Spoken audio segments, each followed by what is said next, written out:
The clock is ticking for Russia, a demographic nightmare, an economy in freefall, a military bleeding to death in Ukraine. These aren't predictions, these are cold hard facts, backed by shocking statistics that Putin can't hide anymore. For years, experts debated if Russia would collapse. That debate is over. The only question left is, how soon? The numbers don't lie, and what they reveal about Russia's future will stun you. Russia is dying, literally.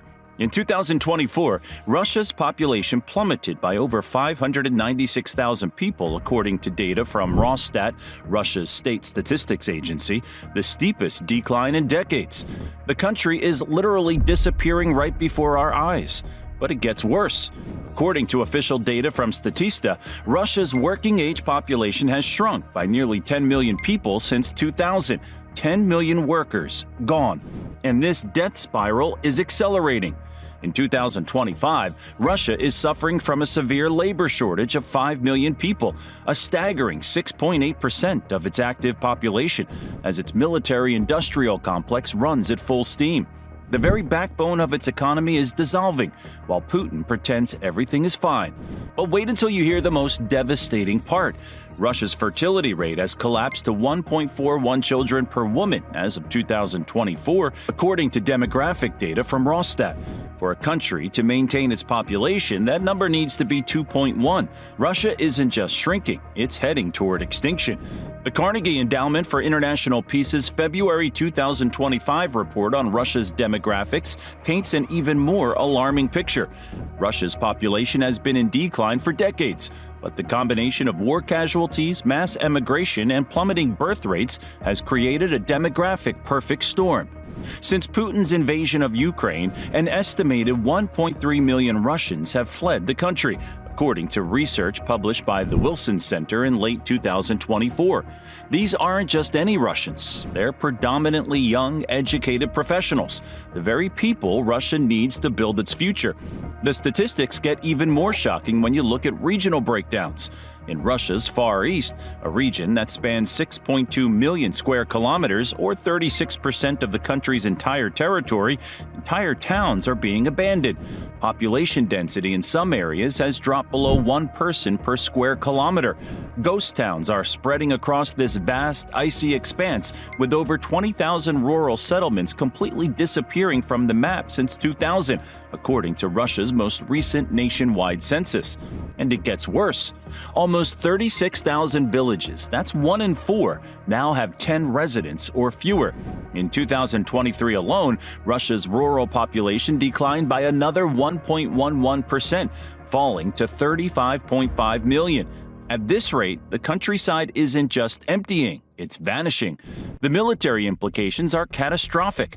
Russia's pool of military-age males is shrinking so rapidly that by 2026, according to Medusa, a Russian and English-language independent news website, the country will face a 30% reduction in available conscripts compared to 2021 levels.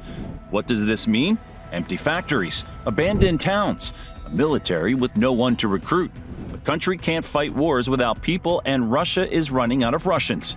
But here's where the crisis turns into an existential threat. Russia's aging population means that by 2030, according to Visual Capitalist data, the country will have only 2 working-age adults for every retired person, down from 5 to 1 in 2000. The pension system is mathematically unsustainable, and that brings us to Russia's economic nightmare. In February 2025, the Carnegie Endowment for International Peace released a bombshell report on Russia's economy. Their conclusion? Russia's GDP growth has flatlined at a pathetic 0.6%, barely a pulse for what was once considered a major world economy. But here's where things go completely off the rails. While countries like China are growing at 5% annually, Russia is stagnating under the crushing weight of international sanctions. Over 1,500 foreign companies have fled Russia or severely diminished their presence on the local market since 2022, taking with them capital, expertise, and technology that Russia simply cannot replace. The result? catastrophic. Russia's defense spending has skyrocketed to an unsustainable 8% of GDP, nearly triple what it was before the war, as reported by the Stiftung Wissenschaft und Politik (SWP) in November 2024. Meanwhile, critical sectors like healthcare and education are being gutted. Think about that for a moment. Putin is literally sacrificing Russia's future to fund his failing war in Ukraine, and the numbers prove it can't continue much longer. According to Business Insider's 2024 analysis, Russia's foreign currency reserves are depleting at an alarming rate, with accessible reserves dropping by over 60% since 2022. The economic foundation is crumbling. The statistics become even more alarming when we look at specific sectors. Russia's automotive industry has collapsed by 50% since 2021. Production of passenger aircraft has fallen to near zero. The tech sector has lost around 100,000 IT specialists to emigration, creating a skills vacuum that cannot be filled. But what about Russia's energy sector, the backbone of its economy? Even that's in trouble. Oil and gas revenues, which once accounted for 45% of Russia's federal budget, have fallen by 28% since Western sanctions took effect. Russia is selling its oil at steep discounts to a shrinking pool of buyers dominated by China and India. But here's the truly devastating part that's rarely discussed. Russia's oil fields are aging, and the country lacks the Western technology needed to develop new ones. Production is already declining at a rate of 3% annually in existing fields. By 2030, without Western extraction technology, Russia's oil production could fall by up to 40%. And natural gas? The situation's even worse. Since destroying the Nord Stream pipelines and losing the European market, Russia's gas revenues has collapsed by 55%. Gazprom, once the crown jewel of Russian industry, saw its market value plummet from $367 billion in 2008 to less than $45 billion in 2025. That's an 88% loss in value for Russia's most important company. But here's what makes Russia's energy situation truly disastrous. The country has permanently lost its most valuable market. Europe, which once depended on Russian gas for 40% of its needs, has slashed that dependency to less than 8% as of early 2025. According to Visual Capitalist Energy Transition Report, the EU's accelerated shift to renewables, increased LNG imports, and nuclear power extensions have created a permanent structural change in the energy landscape. The data shows a devastating transformation. European gas imports from Russia have plummeted from 155 billion cubic meters in 2021 to just 29 billion in 2024, an 81% decline. European energy ministers have unanimously committed to reaching zero Russian gas imports by 2027. This isn't a temporary setback. It's the permanent loss of Russia's most profitable export market, one it spent decades and billions of dollars building pipeline infrastructure to serve.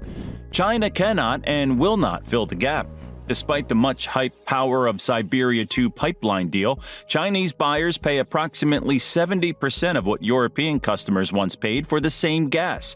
Chinese demand is largely satisfied by domestic production and existing contracts with Central Asian suppliers. The economic consequences ripple through every aspect of Russian society. Inflation in Russia reached 9.5% in 2024, according to official statistics, the fourth highest rate in the last 15 years. Real wages have continued to stagnate, and poverty is more widespread than the Kremlin admits. Independent estimates suggest that between 14.6 and 18 million Russians, up to 12.5% of the population, are now living below the poverty line. The financial strain is visible everywhere. A 2024 Levada Center survey revealed that 35% of Russians have no savings at all, while 42% report savings that don't exceed 1 month's income. The economic crisis triggered by the war in Ukraine is hitting the youngest especially hard. Nearly 10% of Russian children are estimated to have fallen into poverty since 2022. Meanwhile, the country's healthcare system is beginning to buckle under the weight of sanctions and underfunding. In 2024, nearly 79% of doctors surveyed reported widespread drug shortages across Russia. Each percentage point represents countless individual hardships caused directly by Putin's catastrophic decision to invade Ukraine. But the economic collapse is just the beginning. Remember that mighty Russian military that was supposed to conquer Ukraine in days? It's been decimated beyond recognition. The most shocking military statistics come from the Kiev Independent, which reported in May 2025 that Russia has lost a staggering 950,860 soldiers in Ukraine, dead, wounded, or captured. Almost 1 million men. That's more than the entire active-duty military Russia had when it started this war. And the equipment losses? Catastrophic.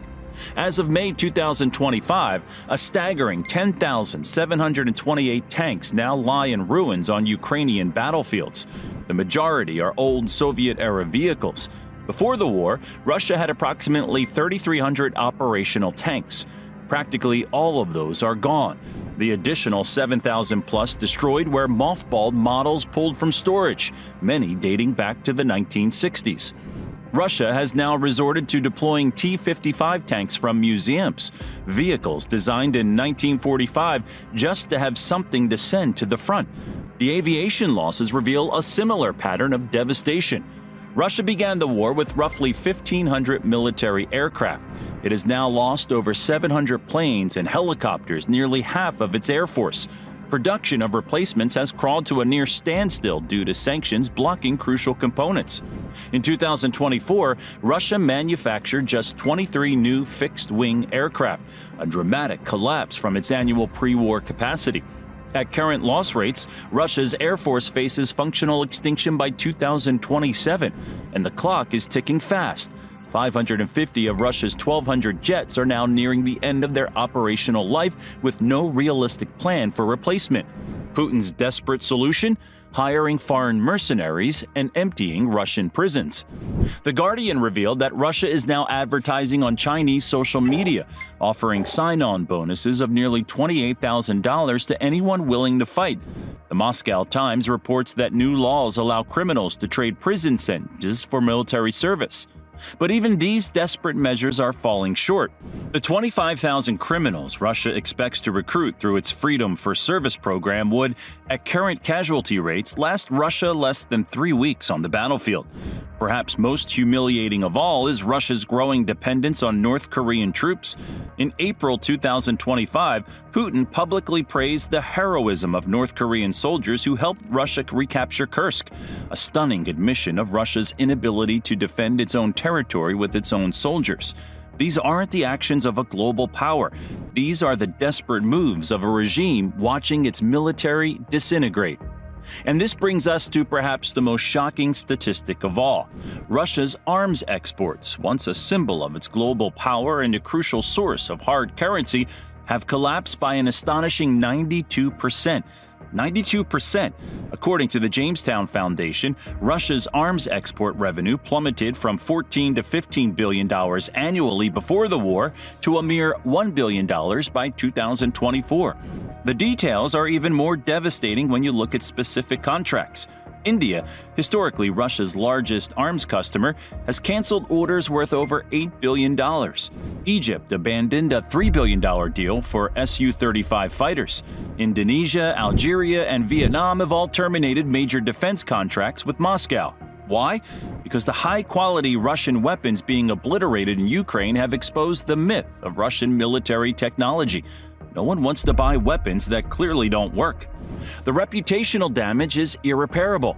Russian-made air defense systems have proven utterly ineffective against Western missiles and drones. Russian tanks, with their infamous carousel of death design flaw, where a direct hit can ignite stored ammunition and launch the turret into the air, have become symbols of military incompetence. Countries that once lined up to purchase Russian hardware are now turning to China, Turkey, South Korea, and India. Even traditional Russian clients like India and Egypt are canceling orders worth billions. This isn't just an economic blow, it's the end of Russia as a major arms exporter, a status it held for decades. But here's what makes this truly devastating for Putin. The collapse of arms exports doesn't just cost Russia money, it destroys one of its primary tools of global influence. Without weapons to sell, Russia loses leverage over dozens of countries that depended on its military hardware. And the global picture gets even bleaker for Russia. The Conversation published a detailed analysis in 2024 showing that Russia's diplomatic influence has contracted to its smallest footprint since the Soviet collapse. Once active across Africa, Asia, and Latin America, Russia now finds itself isolated to a handful of pariah states. The statistics on Russia's diplomatic isolation are stunning. Since February 2022, Russia has been subject to more than 13,500 individual sanctions, more than Iran, Syria, and North Korea combined. Over 120 countries voted to condemn Russia's actions at the UN.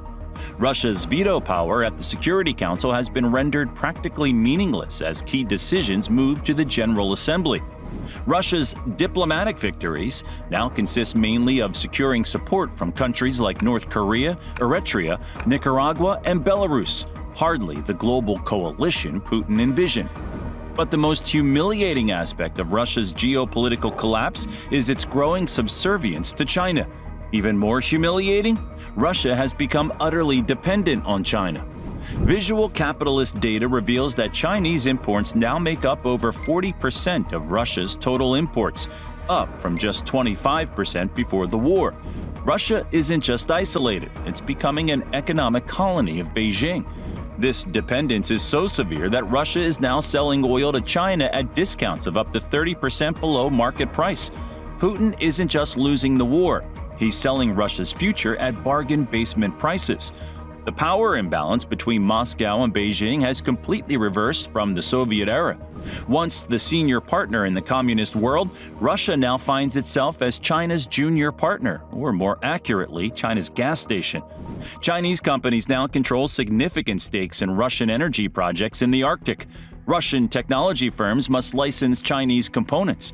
Russian banks depend on Chinese financial systems to process international transactions. This isn't partnership, it's vassalage. And here's where the situation turns truly explosive. Political stability in Russia is deteriorating at an alarming rate. In September 2024, The Guardian published an interview with Vladimir Kara-Murza, a recently freed political prisoner who made a chilling prediction. Putin's regime will collapse without warning, not gradually, not peacefully, but suddenly and potentially violently. This assessment is backed by hard data.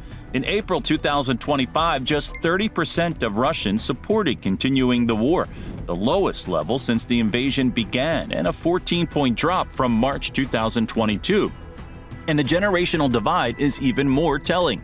Among Russians under 25, trust in the state's propaganda machine has collapsed. Only 5% consider state television an objective source of information. The younger generation isn't just disillusioned, they're actively tuning out. The foundations of Putin's power are cracking, but the internal dynamics paint an even more volatile picture.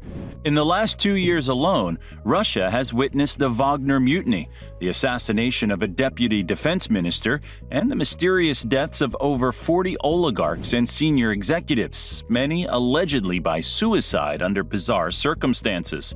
These aren't signs of stability, they're symptoms of a regime eating itself from within. The level of repression has reached Soviet-era proportions. According to OVD Info, Russian authorities have detained over 20,000 people for anti-war protests. More than 417,000 websites have been blocked.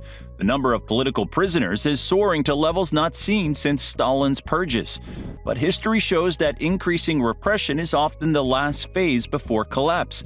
As the Kiev Post noted in January 2025, there's a pre-revolutionary situation emerging in Russia, with growing unrest in outlying regions and widening cracks within the elite. The paranoia permeating Putin's inner circle has reached unprecedented levels. According to reports from Medusa, the FSB now conducts an average of 173 loyalty checks per week among high-ranking officials, up from 38 in 2022. The Presidential Security Service has tripled in size.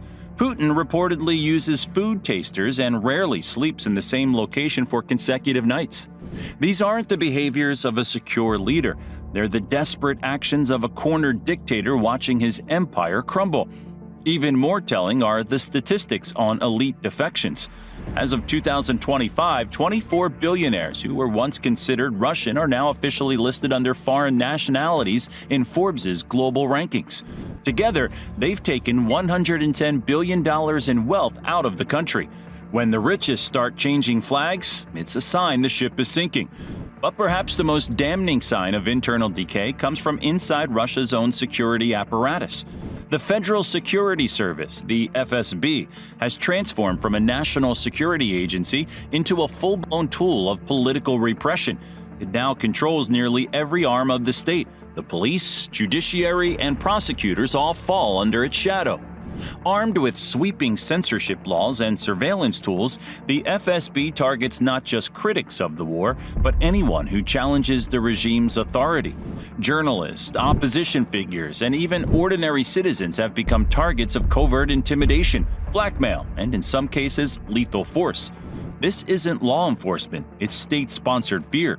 Russia isn't just drifting towards authoritarianism, it's already there and sliding deeper by the day. And the timeline for collapse? It's accelerating. Euromaidan Press published a comprehensive analysis in January 2025 titled "Why Russia's Collapse is Inevitable and What Comes Next." Their conclusion, based on historical patterns and current data, is that Russia has entered the final phase of imperial collapse, a phase that typically lasts between 18 to 36 months. That clock started ticking in 2024. The clearest sign of impending collapse comes from Russia's regions. Ethnic republics like Tatarstan, Bashkortostan, and Chechnya are witnessing resurgent nationalism. Local elites are quietly distancing themselves from Moscow. In the Far East, economic ties with China are strengthening at the expense of federal control. The statistical evidence for Russia's fragmentation is striking. Local governments are increasingly ignoring Kremlin directives. Military recruitment quotas are being missed by as much as 70% in non-Russian ethnic regions. But perhaps the most telling data comes from underground surveys conducted by independent Russian sociologists. When asked if their region would be better off independent from Russia, positive responses increased from 11% in 2021 to 46% in late 2024. The Russian Federation is disintegrating before our eyes.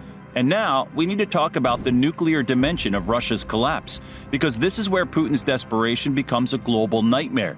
Russia possesses approximately 5,889 nuclear warheads, the largest arsenal on the planet. As the regime weakens, Putin has increased nuclear threats to a level not seen since the Cuban Missile Crisis, according to an analysis by RAND Corporation published in March 2025. In March 2025, Russia lowered its nuclear threshold doctrine, explicitly stating it would consider nuclear weapons use if faced with conventional threats to the state's existence. The vague wording sent shockwaves through Western intelligence agencies. Here's the terrifying part. Declining powers historically become more dangerous, not less, and Russia's collapse has all the ingredients for catastrophic risk-taking. In April 2025, NATO intelligence detected alarming movements at Russia's tactical nuclear storage facilities. The same month, Russian state TV increased nuclear rhetoric dramatically. But the nuclear threat isn't even the most immediate global danger. Russia's collapse will create the largest refugee crisis in European history. Demographic experts at Pew Research estimate several millions of Russians could flee if the state begins to fragment, a humanitarian catastrophe that would dwarf the Syrian refugee crisis. The economic shockwaves would be equally devastating.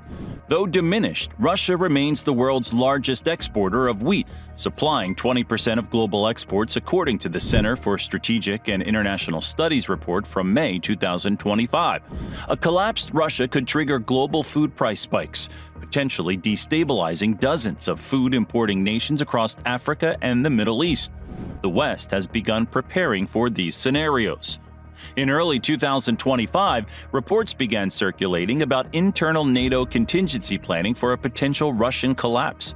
Though unconfirmed, sources close to Western intelligence suggest the existence of a comprehensive strategy, informally dubbed Operation Firewall, aimed at containing the fallout.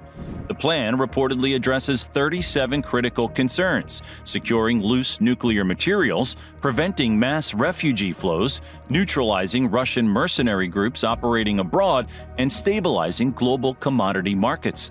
But perhaps the most shocking detail was the alleged timeline. NATO analysts believe Russia could face a critical systemic breakdown between late 2025 and mid-2026. That's less than a year from now. And this brings us to the most disturbing aspect of Russia's collapse. Putin knows it's coming.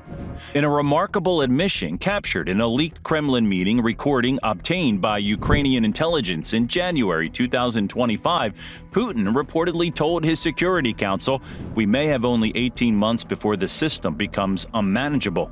The recording, authenticated by Western intelligence agencies, reveals a desperate leader searching for dramatic options to reverse Russia's decline, including scenarios that would horrify the world. This is the most dangerous period, when a failing dictator with apocalyptic weapons realizes he's running out of time. All of this raises a critical question: what happens when a nuclear-armed empire collapses?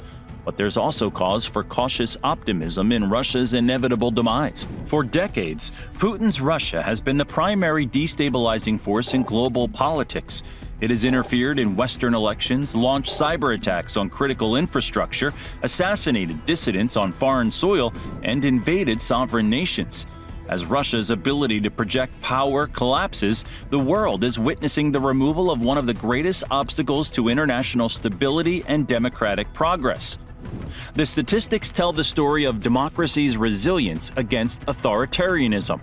Since Russia's invasion of Ukraine, NATO has expanded by adding Finland and Sweden, increasing the alliance's border with Russia by 1,340 kilometers.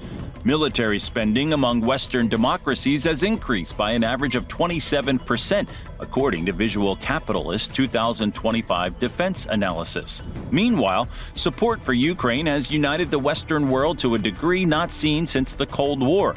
According to Pew Research, approval ratings for NATO among member populations have reached record highs of 76%, up from 55% in 2020. The contrast couldn't be more stark. While Russia crumbles under the weight of corruption, tyranny, and imperial overreach, the democratic world is growing stronger, more unified, and more determined to contain authoritarian threats. This isn't just the story of Russia's collapse, it's the triumph of freedom over tyranny, of rule of law over the rule of strongmen. The evidence is overwhelming. Russia's demographic death spiral, economic stagnation, military decimation, and collapsing global influence aren't separate crises. They're interconnected symptoms of a state in terminal decline. What makes this situation truly unprecedented is the speed of collapse. Historical empires typically declined over generations. Russia is imploding in real time over a span of years rather than decades. The statistics tell us that Russia has already passed the point of no return. The question isn't whether Russia will collapse, but how messy that collapse will be. Will it break into separate states? Will there be a civil war? Will the nuclear arsenal remain secure? These are the questions keeping Western intelligence agencies up at night. This isn't hyperbole, this is data. The numbers don't lie. Russia as we know it won't survive this decade. The statistics prove it beyond any reasonable doubt, and the implications will reshape our world. But what do you think? Is Russia's collapse inevitable, or does Putin have some miraculous solution hidden up his sleeve? How quickly will this superpower disintegrate, and what will emerge from the ruins? Let us know your thoughts in the comments and subscribe to Fall of Nations for more in-depth analysis of geopolitical shifts that are changing our world. June 27, 2025. Putin announces a shocking 3-year plan to cut military spending, right after Russia hits 1 million war casualties. Here's why this move could end his regime. It's a stunning reversal from a leader who, not long ago, appeared to have regained his footing. Sure, his special military operation had made Russia the most sanctioned country on the planet, but with China helping to stabilize his collapsing economy and his forces managing to claw back territory in Ukraine, it looked like Putin had weathered the geopolitical storm just enough to maintain his grip on power. Or so it seemed. Now, that carefully constructed image is beginning to unravel. Something is going very wrong on the home front, and it's no longer staying off the battlefield. And the first real crack? It's not showing up in the trenches, but in the budget. It's not normal for a country that just passed the 1 million casualty mark in a war to cut back on military spending. But that's exactly what Putin just said he would do. On June 27th, he announced a 3-year plan to reduce the money going to the Russian armed forces. According to him, the reduction will start next year. He didn't pass up the chance to throw a few rhetorical jabs NATO's way. The Western observers were quick to roll their eyes. Normally, they'd be right to doubt him. But this time feels different, and that's what makes it dangerous. When both his economy minister and the CEO of Sberbank publicly warn of a looming recession, even Putin can't keep up the illusion. Like his Soviet predecessors, he only tells the truth when reality is too big to spin. So what forced his hand? Turn back the clock to 10 days earlier. On the 17th, Russia's economy minister, Maxim Reshetnikov, warned that Russia was on the verge of going into recession again. Then, on June 20th, another voice joined the chorus, Sberbank CEO German Gref, who said that a perfect storm could soon barrel down on the Russian economy. Putin only admitted the troubling news because it was already out there. So what's the financial weather forecast like in Moscow? Start by looking far away, to the oil and gas fields deep in the Russian interior. Things out here aren't as great as they used to be, and that's really bad. Oil and gas revenues account for about 20% of Russia's GDP and between 30 and 50% of its federal budget. Now those revenues are in trouble for two reasons. First, crude oil prices have hit their lowest level since 2021 thanks to increased production from Saudi Arabia and the Gulf states. The decline in energy prices partially ensured that Russia's oil and gas revenue fell by 35% between May 2024 and May 2025. Russia has taxes on the extraction of oil and gas, too, and those revenues are also down sharply.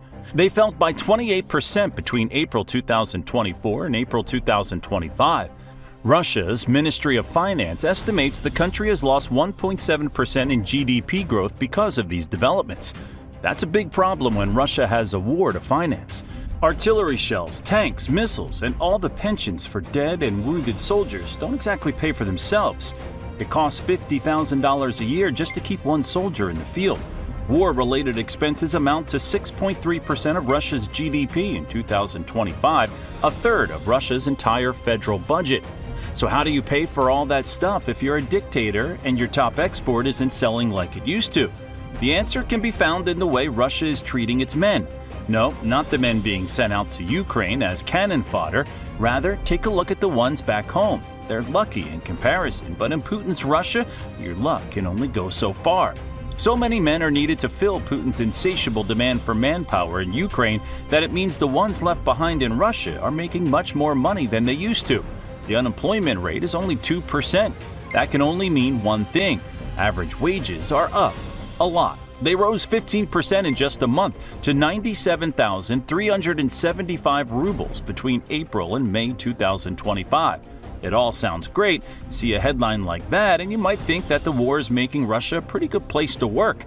There's just one problem. Russian workers aren't getting more rubles, not because they're more productive, but because their leader is claiming a trophy nobody wants in order to finance his war.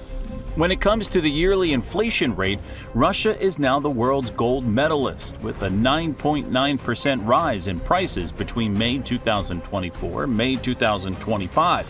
Things are so bad that Russia's central bank has set a yearly inflation target of 4%, twice what the U.S. Federal Reserve Bank considers to be good form. Those higher wages for Russia's workforce? It just means that there are more rubles chasing goods and services in a civilian economy that can't grow nearly as fast thanks to war expenditures and sanctions. So there's only one direction that prices can go. Just go around and talk to the people in Russia and they'll tell you about it, though not all of them are responding in the same way. Some are putting on a brave face. Older ones will say that there's nothing compared to the post-Soviet economic chaos of the 1990s. But others are more honest. They complain that they can't even afford potatoes or cherries now.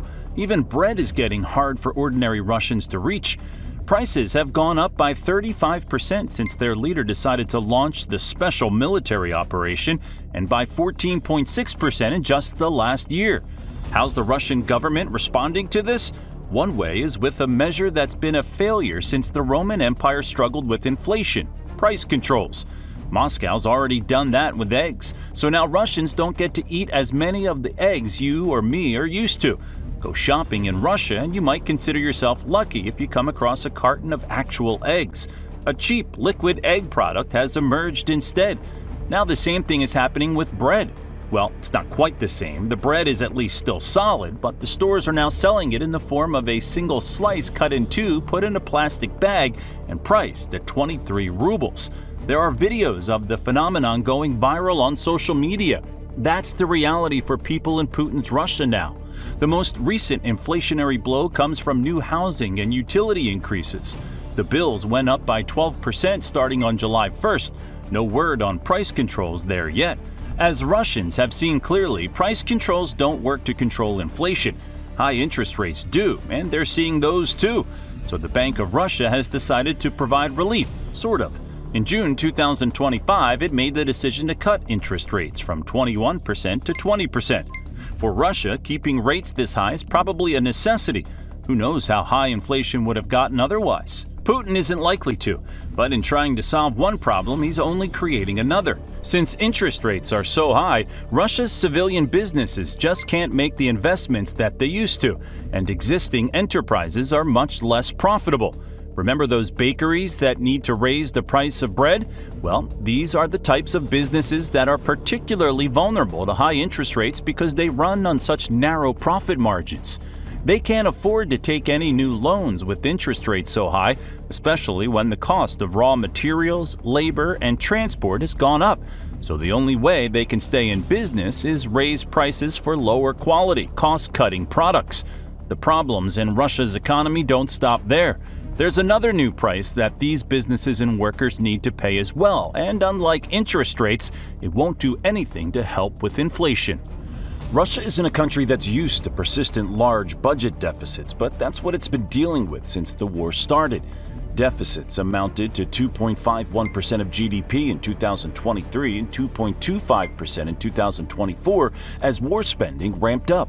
The deficit is projected to shrink to 1% of GDP this year, though, but only because the Ministry of Finance just implemented sweeping tax increases. For the first time, the country has a progressive income tax. There are 4 brackets, starting at 15% for those earning at least 2.4 million rubles per year and ending at 22% for those making over 50 million. Corporate taxes were also raised from 20 to 25%.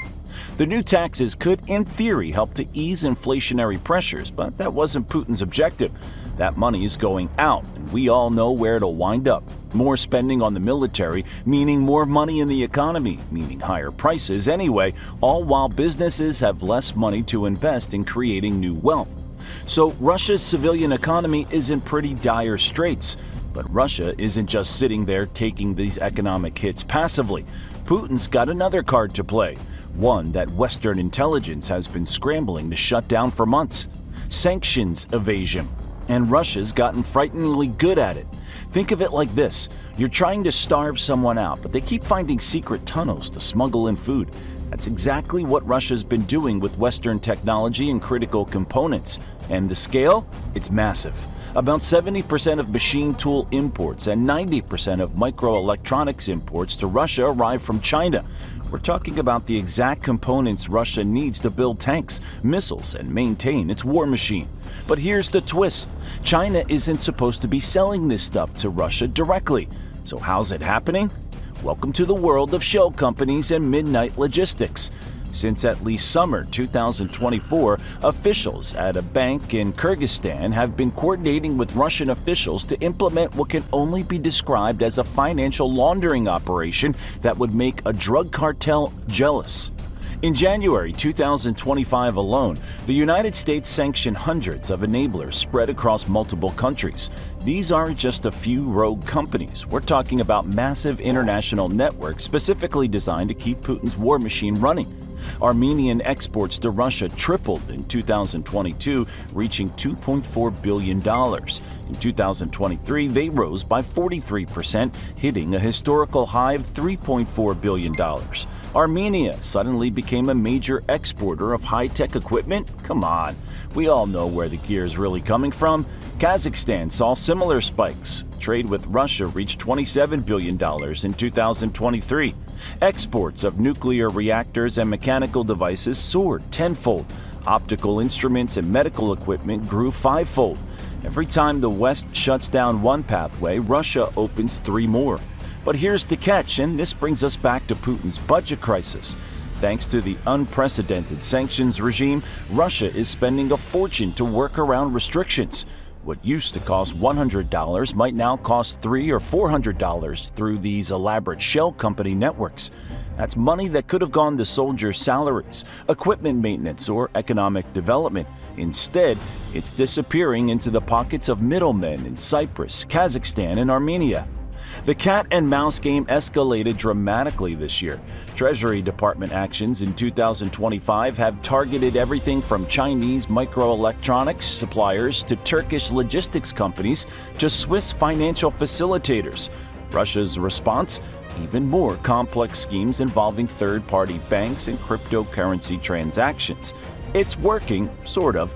Russia is still getting critical components, but it's bleeding money to do it. And when you're already hemorrhaging cash on high interest rates, inflation, and war spending, these evasion costs are becoming unbearable. So, with his civilian economy in shambles and sanctions bleeding him dry, Putin needed yet another trick up his sleeve.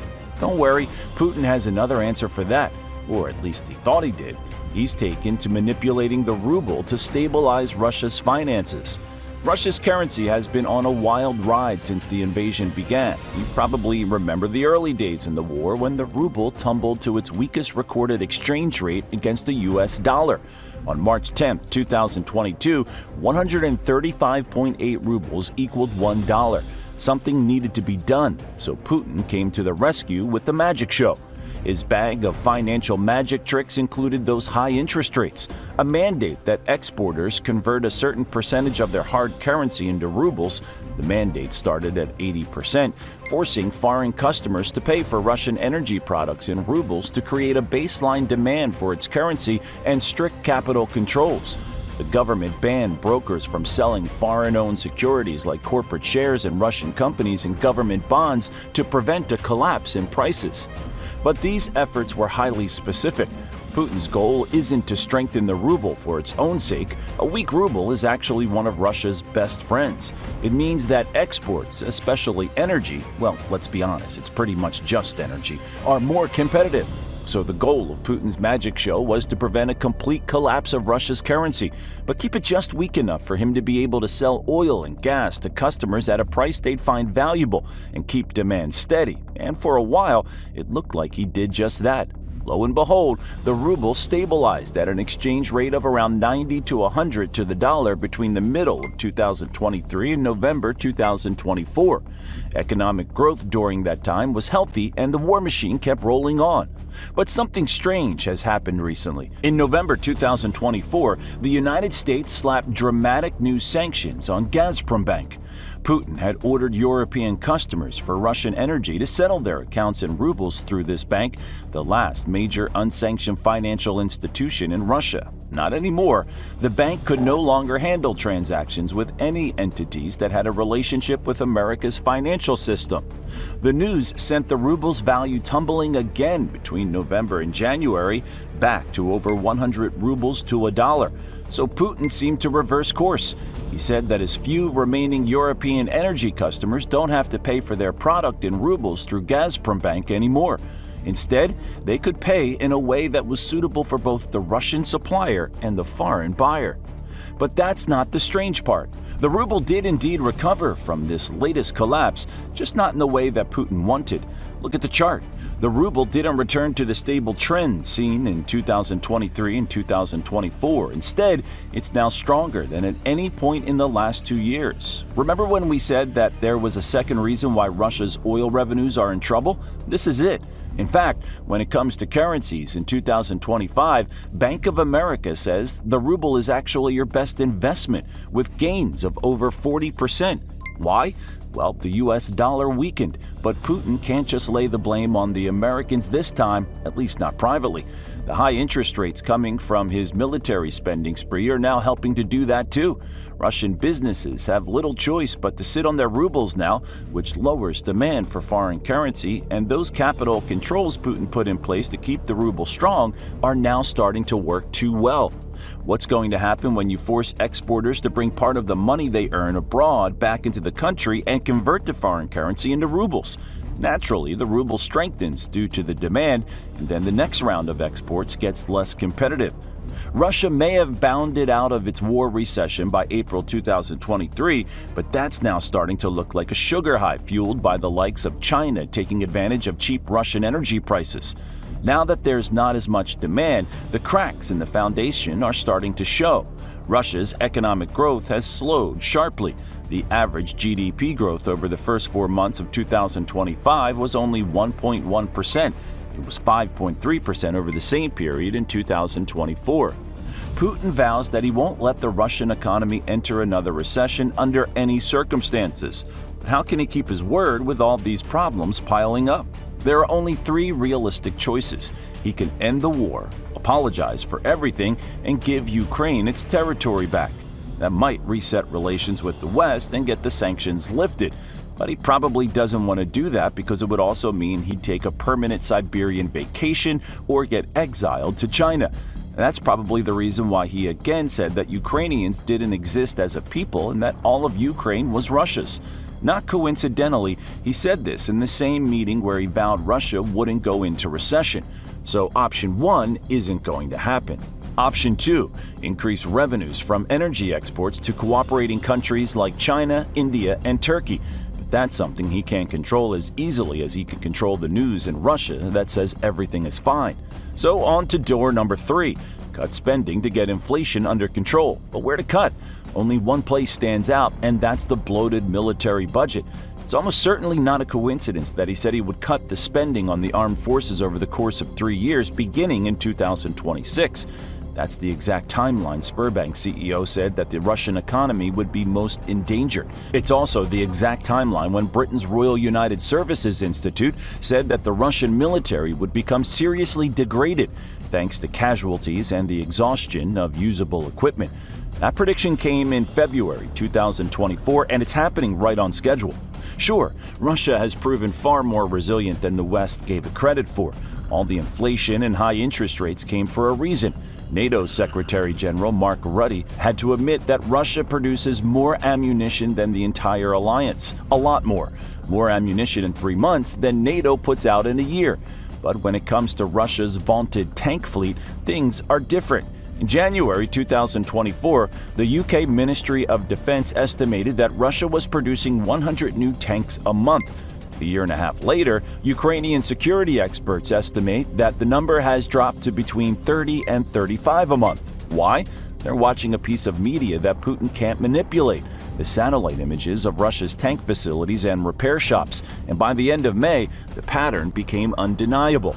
Far fewer units were coming in for upkeep than there were a year earlier. You can find further proof in the flaming tank wrecks littering the soil of Ukraine. Russia has lost a staggering number of tanks since the war started. The Oryx blog estimates at least 4,059 tanks have been destroyed, damaged, captured, or abandoned based on visually confirmed losses. That's 32% of its total tank fleet. But those losses declined in 2025, even though Russia has been on a costly offensive all year. Ukrainian security experts estimated that Russia lost between 300 and 400 tanks per month between September and November 2024. As the new year began, the number dropped to between 200 and 240 tanks a month. That isn't because Russia's finally become more competent at using its tanks. Rather, there's just less tanks available for Russia to lose. And Russia's tanks aren't the only things in trouble. Russia just suffered a huge embarrassment. Between May and June, Ukrainian forces damaged 15 air defense systems in Crimea, attacking S-300, S-350, and S-400 units. Dozens of launchers, 15 radar stations, and over 10 control points had all been destroyed in what is supposedly one of the most heavily fortified pieces of land in the world. These are systems that Russia can't replace so easily. The S-400 in particular cost about $600 million apiece. It's not simply a matter of importing the electronic components from China to get around sanctions. Russia simply doesn't have a productive or financial capacity to produce these systems at scale anymore. Otherwise, Putin wouldn't be admitting economic trouble. Missile attacks on Ukrainian cities continue under high intensity, but they won't end the war. Russia's offensive this year looks less like a coordinated strategy and more like a last-ditch effort to grab as much land as possible so that Putin can say he accomplished something, anything for him to stay in power, even if it's far short of his rhetoric.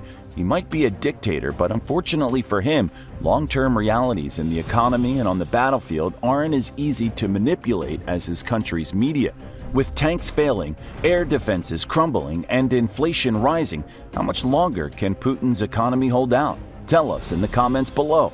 Thanks for joining us today, and if you liked the video, please consider hitting the like and subscribe buttons. It makes a difference. See you next time. 7 levels of stupidity that destroyed Russia. What you're about to see are the 7 levels of strategic stupidity that destroyed Russia from within. Each one more reckless, each one more irreversible, each one a step deeper into collapse. Let's begin. Level 1. Imperial Delusion. Putin called the Soviet Union's collapse the greatest geopolitical catastrophe of the 20th century. Not the Holocaust, not 2 world wars, the end of his empire. That obsession became Russia's first fatal mistake. Moscow convinced itself that sheer size equaled power. 11 time zones, about 6,000 nuclear warheads, a permanent UN Security Council seat. On paper, Russia looked unstoppable. But here's the reality nobody in the Kremlin wanted to hear. By 2017, Russia's entire economy was roughly the size of Italy's, around $1.5 trillion, smaller than South Korea, barely ahead of Spain. A nation trying to play superpower on a middleweight budget. And the cracks were already showing. Russia's population wasn't growing, it was dying. Birth rates had collapsed, life expectancy for men was hovering around 68 years, comparable to developing nations. Each year, Russia was losing hundreds of thousands of people to demographics alone. The workforce was shrinking, the young were leaving, the old were overwhelming the system. But Putin didn't see decline, he saw destiny. His inner circle fed him exactly what he wanted to hear. Intelligence reports painted rosy pictures, military briefings exaggerated Russian strength. When advisors raised concerns, they were sidelined or silenced. Truth became the enemy. Putin surrounded himself with yes men who understood one rule: never contradict the boss. A government making decisions based on fantasy, not facts. They believed fear alone could replace genuine power. That intimidation could substitute for economic strength. That nuclear threats would compensate for a military hollowed out by corruption. Russia spent decades convincing itself it was still a colossus. That neighboring countries trembled at Moscow's shadow. That the West was weak and divided and would never stand together against Russian aggression. Every assumption was wrong. But this wasn't the worst part, because Putin didn't just believe his own propaganda, he acted on it. This delusion didn't just breed overconfidence, it lit a fuse that would detonate everything. Level 2. The Ukraine Gamble. February 24th, 2022. Russia launched what Putin called a special military operation. He expected it to last 3 days. Russian intelligence had assured him the Kiev would fold immediately. The FSB had sent agents into Ukraine months before preparing for Moscow's arrival. They told collaborators to prepare your armaments for our officers. They genuinely believed Ukraine's government would flee and the population would welcome Russian troops. Some Russian units literally packed dress parade uniforms, not ammunition, not winter gear. uniforms for the victory march through Kiev that was supposed to happen within 72 hours. They thought it was another cargo ship. Then Ukraine fought back. President Volodymyr Zelensky didn't run. He stayed in Kiev, turned down evacuation offers, and told the world, "I need ammunition, not a ride." That single decision shattered Russia's entire plan. Within days, the mighty Russian war machine started looking like a rusted-out relic. A massive 40-mile convoy of tanks and armored vehicles sat paralyzed on a single highway north of Kiev for weeks. Ukrainian forces picked them off one by one, equipment broke down, soldiers ran out of fuel, food, and morale. Elite Russian paratroopers were slaughtered trying to seize Hostomel Airport. The assault on Kiev collapsed. By the end of March 2022, Russian forces were retreating from northern Ukraine in complete chaos, abandoning equipment and bodies in their wake. The Blitzkrieg had failed, but Putin had another miscalculation waiting. He assumed the West would fracture, that Europe would bicker, that sanctions would be weak and temporary, just like in 2014. He was catastrophically wrong. Within weeks, the United States, France, Germany, UK, Japan, Canada, and Austria froze about $300 billion of Russia's foreign reserves. Major Russian banks were kicked out of SWIFT. Western companies fled by the hundreds. Germany cancelled the Nord Stream 2 pipeline and started sending weapons to Ukraine. Even neutral Sweden and Finland rushed to join NATO. Finland's accession doubled NATO's border with Russia overnight. Putin had gambled everything on a quick victory, on a weak Ukrainian response, on a divided West. He lost all three bets at once. And here's where the stupidity compounded. Retreat was now politically impossible. Admitting failure would mean the end of Putin's grip on power. So instead of cutting losses, he doubled down. The special operation turned into a full-scale war. Mobilization, martial law, total commitment to a campaign that had already failed in its first week. But the real horror wasn't the failed blitz. It's what Putin did next. Level 3.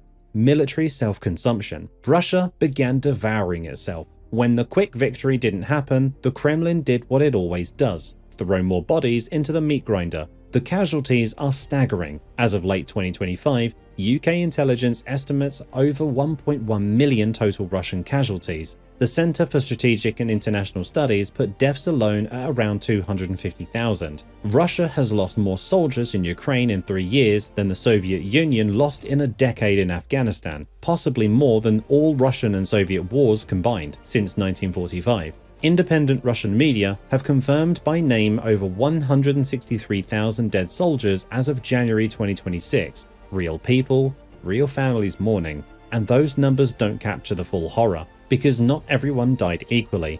Moscow made the calculated decision: shield the capital and major cities by sending ethnic minorities and soldiers from poor regions to die first.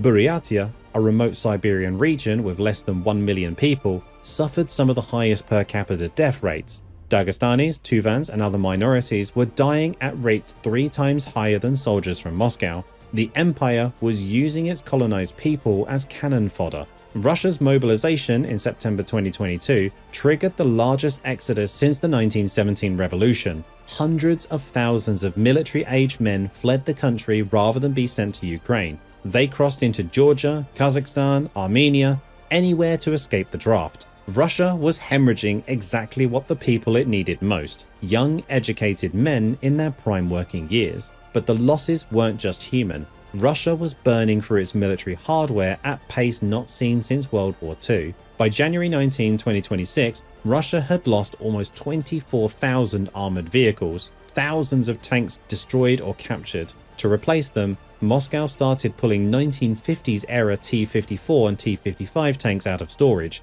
museum pieces that were already obsolete when John F. Kennedy was president. The sight of these ancient relics on the modern battlefield told you everything.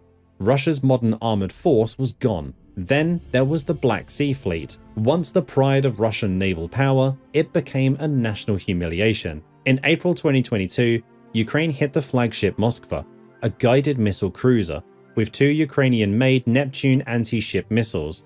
The Moskva sank into the Black Sea, becoming the largest warship lost in combat in decades.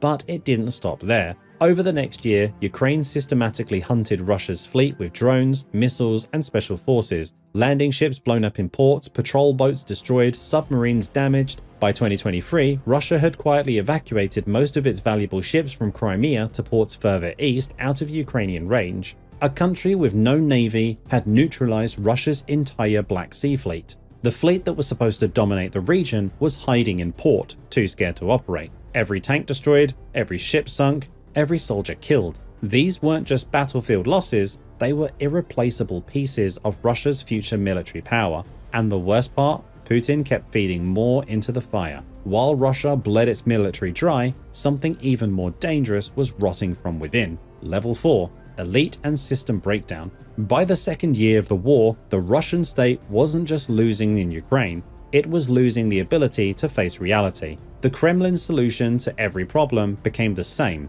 crush the truth instead of fixing the problem. Russian state media painted a fantasy. Defeats were tactical regroupings, retreats become gestures of goodwill, Ukrainian casualties were inflated to absurd levels while Russian losses went unmentioned. The Ministry of Defense claimed they'd destroy more Western weapons than Ukraine even had. It was a total information blackout, not from the West, but from reality itself. This created a vicious cycle. Bad news couldn't reach the top, so bad decisions kept getting made. Incompetent commanders stayed in place, logistics remained broken. Russia created a system where lying became the only way to survive. Meanwhile, corruption metastasized. Defense contractors delivered shoddy equipment and pocketed the difference. Mobilized troops arrived at the front without basic gear because someone had stolen the funds. Families crowdfunded to buy their sons night vision goggles and medical supplies. And anyone who spoke up, silenced, arrested, or disappeared. Then came June 2023, the moment the mask cracked completely. Evgeny Prigozhin, Putin's former chef turned warlord, led his Wagner mercenary army in an armed rebellion. Thousands of fighters marched towards Moscow, seizing Rostov-on-Don and shooting down Russian aircraft that tried to stop them. For 36 hours, Russia teetered on the edge of a civil war. Prigozhin accused Defense Minister Shoigu and the generals of treasonous incompetence. He was saying what much of the military probably thought. The war was being lost because Putin's cronies were corrupt and incompetent. Putin called it treason on television. Then suddenly, Prigozhin called it off. But the damage was done. Putin's vertical power had been challenged by his own creation. Thousands of Russian soldiers had stood aside or remained neutral, unsure which side to take. The emperor's clothes were transparent. Even Russia's propaganda machine started showing cracks. Early in the war, state TV confidently predicted swift victory. By 2023, the same talking heads were cautioning that the war would be long and urging Russians to prepare for more sacrifice. Prominent nationalist bloggers began attacking the Kremlin. Igor Gherkin, a former intelligence officer who helped ignite the 2014 war in Donbass, wrote in September 2022, "We have already lost, the rest is just a matter of time." This wasn't some liberal dissident, this was a hardline imperialist admitting defeat. The system was eating itself, elites were hedging their bets, trust evaporated, and as the government lost its grip on truth, it also lost its grip on competence. But Putin had already mortgaged something far more valuable in his reputation. Level 5. Economic and demographic suicide. Wars are expensive, long wars are ruinous, and Russia's war became an economic death spiral. To fund the fighting, the Kremlin raided Russia's future. The National Wealth Fund started the war with over $113.5 billion in liquid assets. By December 2025, the liquid portion had collapsed to just $52.6 billion.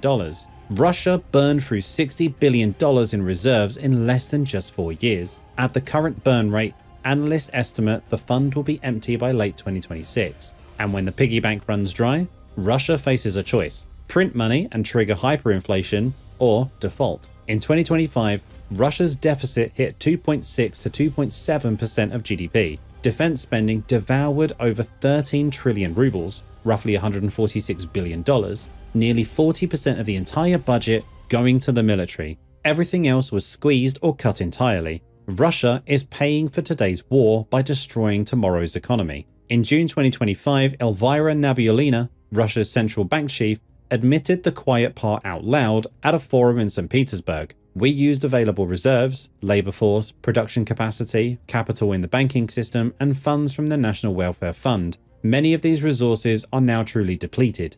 Depleted. That's the head of Russia's central bank saying they've run out of options. But the economic damage isn't just about rubles, it's about people. Russia's demographic crisis became catastrophic. Over 1 million casualties, hundreds of thousands dead, most of them young men in their 20s and 30s, the exact demographic Russia needed. This wasn't just soldiers. Between 2022 and 2023, an estimated 800,000 Russians fled the country. Programmers, engineers, scientists, the educated class that could have built Russia's future.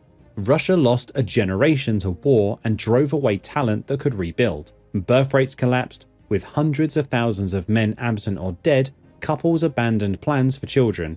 Demographers predict Russia could lose an additional 2 million people by 2030. Russia is replacing its missing citizens with migrant labor from Central Asia, a band-aid that solves nothing. Meanwhile, the money that could have modernized Russia, upgraded hospitals, revamped education, diversified beyond oil, was thrown into a war that has gained Russia a few thousand square kilometers of devastated territory. One Russian economist called it eating the future. That's exactly what it is. Bankrupt and bleeding, Russia had one place left to turn. And that's where things get truly pathetic. Level 6. Becoming China's resource colony. Imperial powers don't become vassals, except when they do. Russia set out to reclaim the empire. Instead, it became a resource colony for Beijing. The transformation was rapid and humiliating. When Western sanctions cut off Russia's primary markets, Moscow had nowhere to turn but east. China saw an opportunity and seized it on China's terms. Russian oil that once sold to Europe at market prices was now dumped to China at massive discounts, $30 to $35 per barrel below global benchmarks. China named its price. Russia had no choice. Natural gas told the same story. China will pay $261 per 1,000 cubic meters in 2025, a 23% discount. By 2027, that discount grows to 29%. European gas prices hover over $400. Russia is selling its resources at a fraction of their worth because it has no leverage. By 2024, 57% of Russia's total imports came from China. More than half of everything Russia buys flows from Chinese factories. Meanwhile, Russia accounts for less than 0.1% of China's import categories. China can walk away tomorrow, Russia can't. Trade between the two countries hit $245 billion in 2024. Sounds impressive until you realize the relationship is completely lopsided. Russia exports raw materials, oil, gas, coal, timber, metals. China exports finished goods, car, machinery, electronics, and consumer products. It's a colonial-era trade pattern, resources for manufacturers. Russia has become the thing it always feared, economically subordinate. Even the financial system reflects this. Over 90% of Russia-China trade is now settled in yuan or rubles, not dollar or euros. Sounds like a partnership, but it's not. Russia has to use yuan because no one else will trade with them. Meanwhile, China controls the yuan, setting the exchange rates and terms. Russia trades in a currency controlled by Beijing. Chinese foreign direct investment in Russia remains tiny, just $10.7 billion in 2023. A microscopic fraction of China's $2.96 trillion in global outward investment. Beijing isn't investing in Russia's future, it's extracting from Russia's present. Politically, the shift is even starker. Putin and Xi Jinping talk about no limits partnership, but watch what happens behind closed doors. Russia stays silent on issues Beijing cares about, the South China Sea, human rights, Taiwan. Moscow doesn't push back on Chinese expansion into Central Asia, historically Russia's backyard. At a 2022 summit, Putin publicly acknowledged that Xi had questions and concerns about the war in Ukraine. Translation: China wasn't exactly pleased, and Russia scrambled to smooth it over. The empire that wanted to dominate its neighbors now answers to one. Russia traded Western dependency for Chinese subordination, except this time there's no pretense of equality.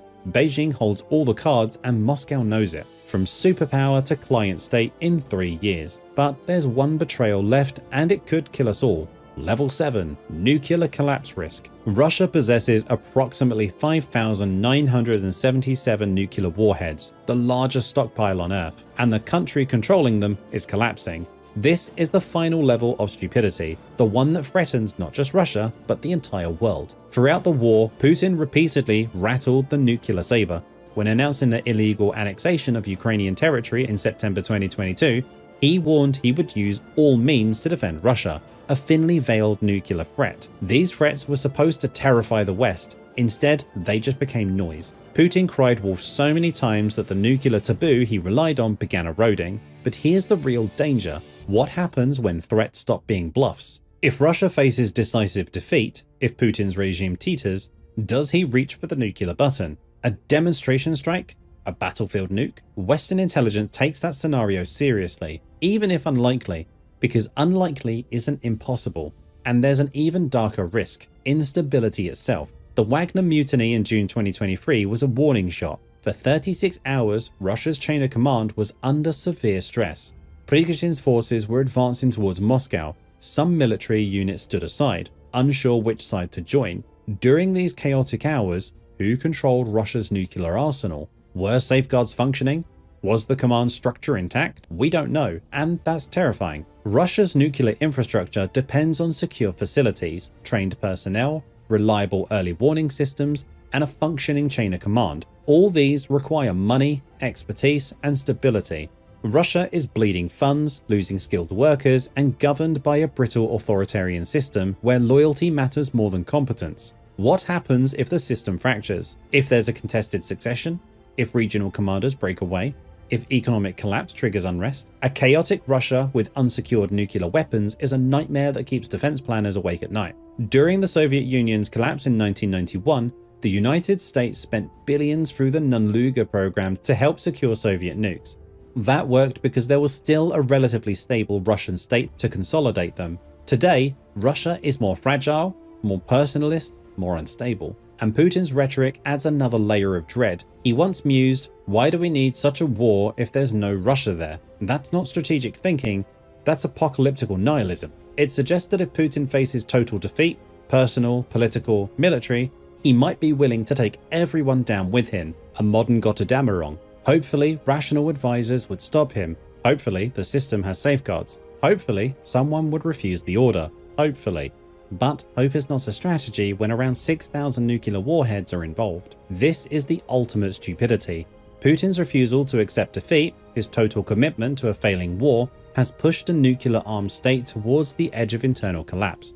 And that collapse could trigger catastrophe, not just for Russia, but for the entire planet. 7 levels of stupidity, 7 cascading failures. First came imperial delusion, the refusal to accept that Russia's power was a hollow shell, that bred the Ukraine gamble, the disastrous invasion that failed within its first week, that failure triggered military self-consumption as Russia threw hundreds of thousands of soldiers and irreplaceable equipment into the meat grinder, as the military crumbled, and so did the system elite breakdown, corruption and paranoia hollowing out any capacity for competence. To sustain the war, Russia committed economic and demographic suicide, draining reserves, driving away talent, and sacrificing an entire generation.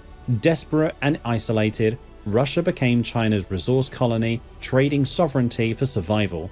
And now, cornered and collapsing, Putin has steered the world towards the nuclear abyss. Each level flowed inevitably from the last. Each mistake compounded the one before, and every decision prioritized illusion over reality, pride over pragmatism, and empire over survival. Russia didn't fall because of NATO.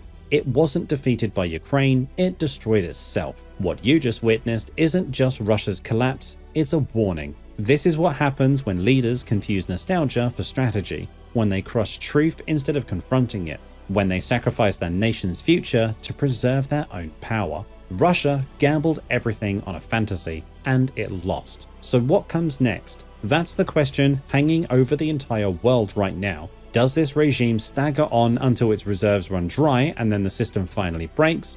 Does someone inside the Kremlin finally pull the plug before catastrophe strikes? Or does this spiral into something even darker? A fractured nuclear state, a desperate final gamble, or a slow grinding descent into irrelevance? The fall of nations isn't always loud. Sometimes it's just this.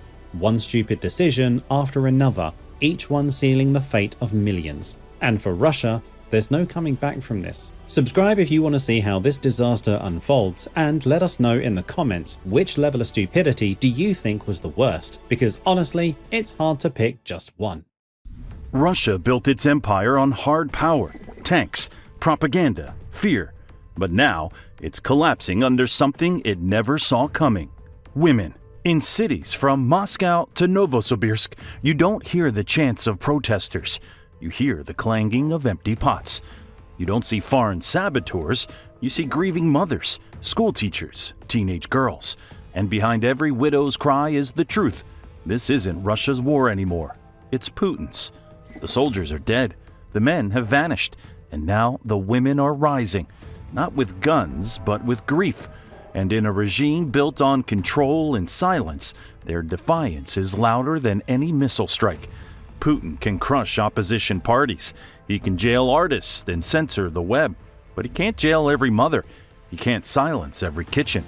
And that's why, as you're about to see, Russia is falling from the inside out. But you haven't seen what they're willing to do yet. Because to understand why Putin is losing this war, you first need to understand what happened to Russia's men. And the numbers are beyond shocking. In 2020, women made up about 54% of Russia's population, normal for most countries.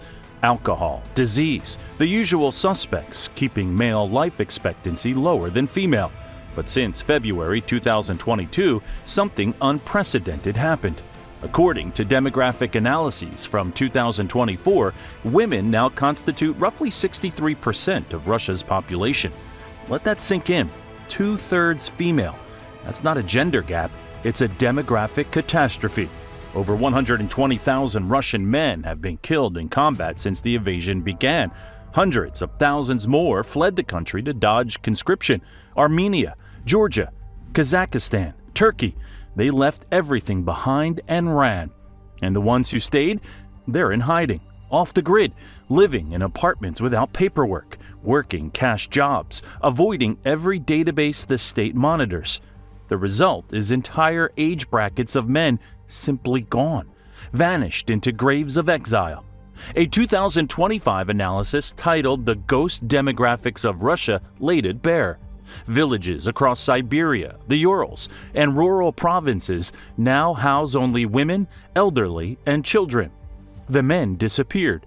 Hospitals are closing entire maternity wards. Not enough births to justify keeping them open. Town squares that once echoed with men's voices now sit silent except for the shuffling of babushkas and the cries of fatherless children. Walk through rural Buryatia or the Altai Republic and you'll see it. Shuttered shops, abandoned farms, houses with only widows inside. The demographic map of Russia is turning into a graveyard punctuated by empty cribs. The Russian population pyramid no longer looks like a pyramid. It looks like a crumbling tower, wide at the top with grandmothers and hollow where young men should be. This isn't theory. This is what happens when you wage war without end. You lose an entire generation, and when that generation is gone, the women left behind ask one simple question: why? That question is spreading like wildfire, and it's turning Putin's so-called patriots into his worst nightmare. Let's be clear, these aren't the opposition activists Putin spent years jailing. These aren't the dissidents he labeled foreign agents. These are the women who believed him, who sent their husbands and sons off to fight, who thought they were defending the motherland. And now they're standing in Pushkin Square in Moscow dressed in black, screaming at the Kremlin, "Give us back our husbands! Stop your war!" The movement calls itself Put Domoy, the way home. Hundreds of wives and mothers demanding their men return. And here's the thing that terrifies the regime. These women used to support Putin. They weren't radicals, they were believers. But after months turned to years, their pride turned to anguish, and anguish turned to rage. According to the Moscow Times, in mid-2024, the Russian government branded these mothers and wives as foreign agents, the ultimate Kremlin insult. They're not foreign agents, they're Russian mothers who lost their sons and are demanding answers. And they're asking the one question that destroys all propaganda: why did my son die while the sons of officials party on beaches in Dubai? No state TV presenter has an answer for that. Putin certainly doesn't, but it gets worse. The men who died for the motherland are now drowning in state neglect. This isn't just a failure of logistics, it's a metaphor for the entire war. The state uses you, breaks you, buries you, and then lets you sink. And while widows weep over graves, other women discovered a weapon Putin never saw coming. If you think this is just about sanctions or tanks, keep watching, because what's happening in Russia's kitchens is more dangerous than any NATO weapon. Because it's hard to jail someone for making noise in their own kitchen. From Kaliningrad in the west to Vladivostok in the east, spanning 11 time zones, you hear it, the clanging of empty pots. It's called the cacerolazo, borrowed from Latin American protesters, and Russian women have turned it into a symphony of defiance. They throw open their windows, grab cookware, and bang, metal on metal, spoons on pans, an empty pot making an unanswerable statement. We cannot feed our children. And Putin can't stop it. Police can't arrest a woman for cooking in her own home.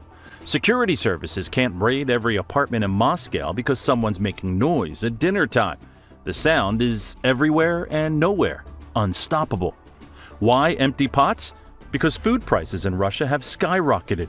The Kremlin raised VAT from 20% to 22% effective January 1st, 2026 to fund the war.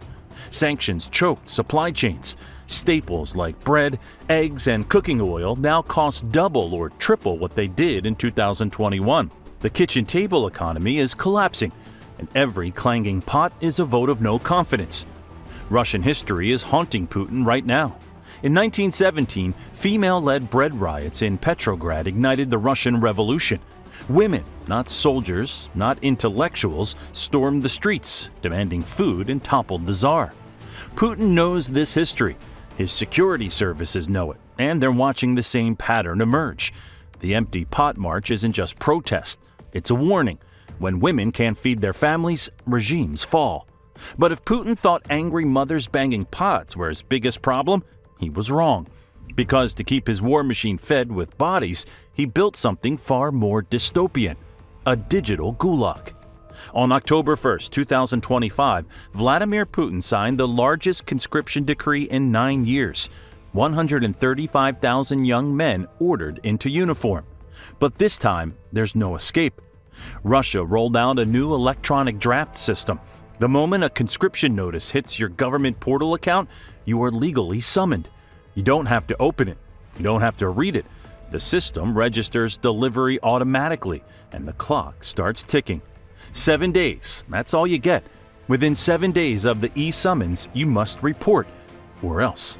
If you don't show, your passport is flagged. You can't leave the country.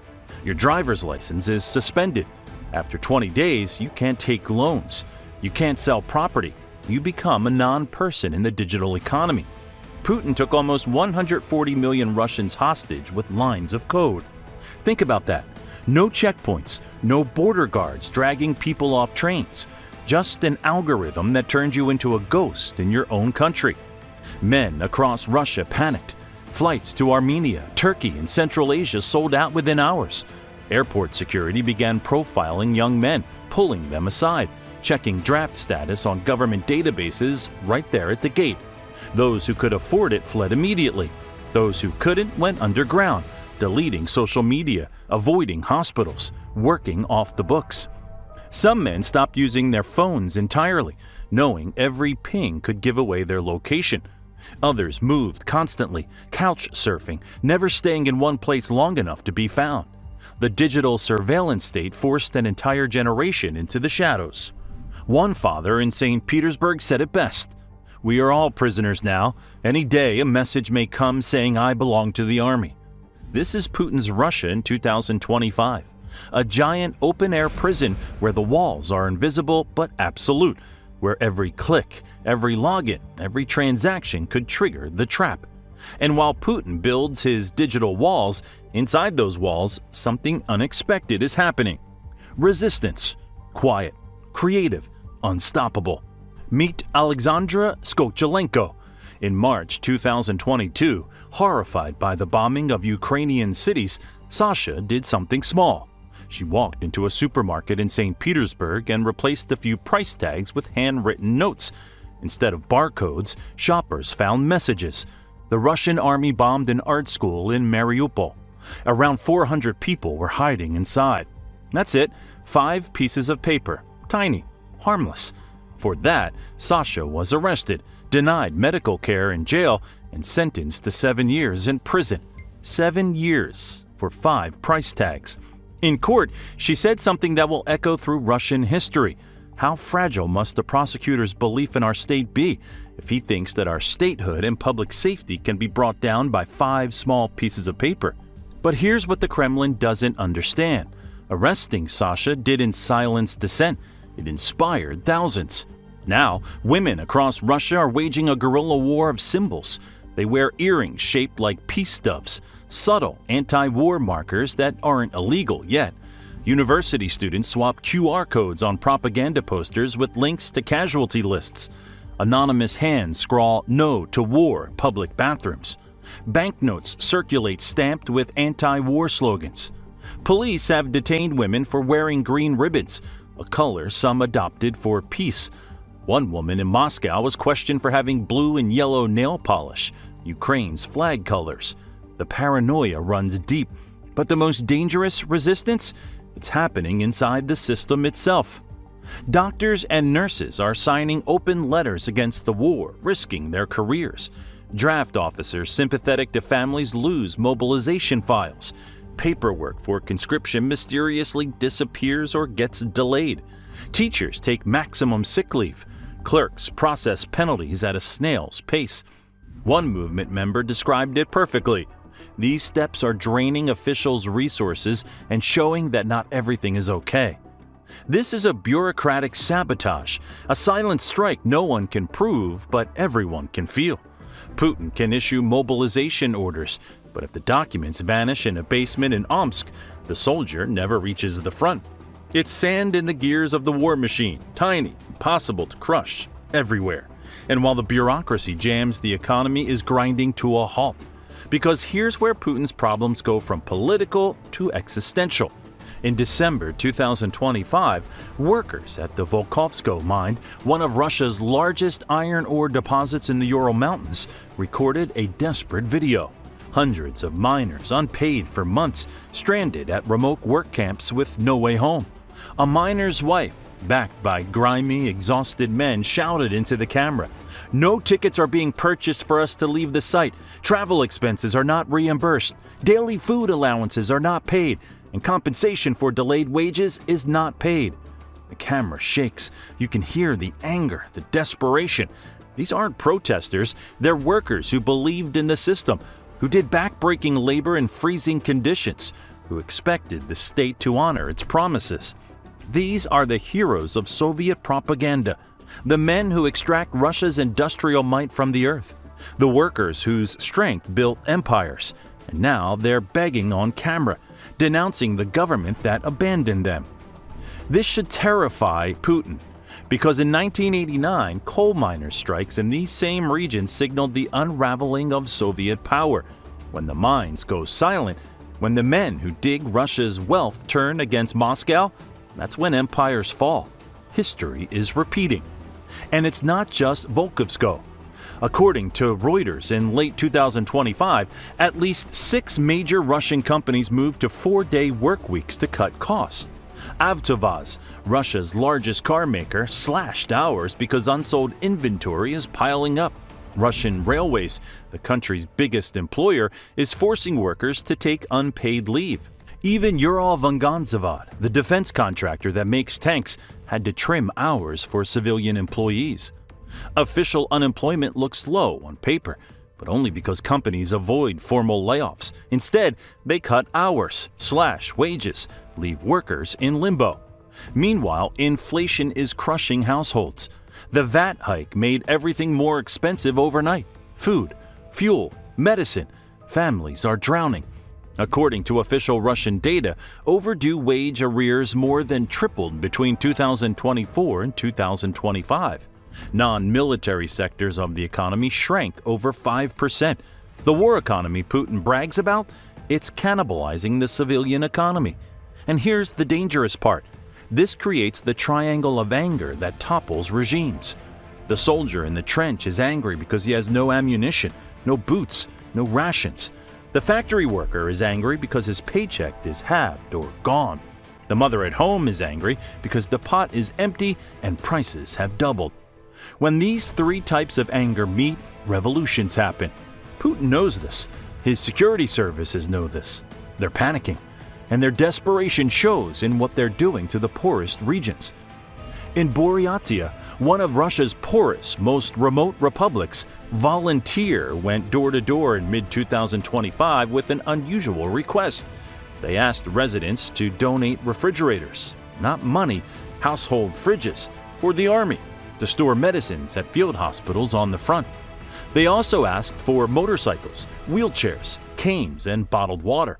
Think about the humiliation. The second most powerful military in the world, according to Putin, is begging its poorest citizens for used appliances. In Irkutsk, another Siberian region, teachers' annual bonuses were cut to fund the war. They told us there's no money left for the special military operation, so they took ours, one teacher said bitterly. This is state banditry. In Moscow, at the prestigious Bauman Moscow State Technical University, students are offered physical education credits in exchange for knitting camouflage nets for soldiers. Future engineers and scientists hunched over yarn instead of textbooks. The education system militarized. Innovation sacrificed for war. But here's the part that makes Russians truly angry. Charitable donations to the army quadrupled in 2025. That sounds patriotic, right? Until you dig deeper. Families aren't donating because they support the war. They're donating because the army isn't feeding their sons. Parents send food, warm clothes, first aid kits, even night vision goggles, because horror stories abound of soldiers going into combat unprepared. These donations aren't charity, they're ransom. Families paying to keep their relatives alive because the state abandoned them. And investigations by independent outlets found that much of the aid never reaches the front. Corrupt middlemen skim it off. So families sacrifice their savings, and their sons still freeze in trenches. This exploitation is particularly cruel in Russia's ethnic minority regions. Buryatia, Tuva, Dagestan, Chechnya. These republics have seen far higher per capita casualties than Moscow or St. Petersburg.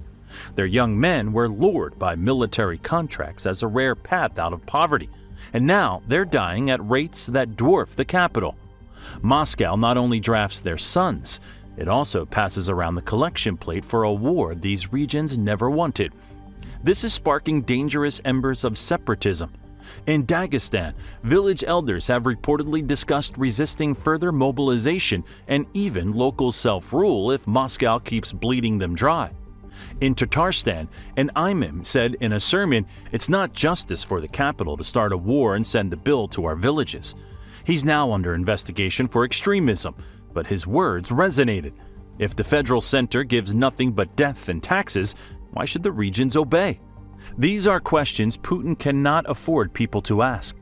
And while officials scramble to suppress dissent, Putin's own secret polls tell a story he desperately wants hidden.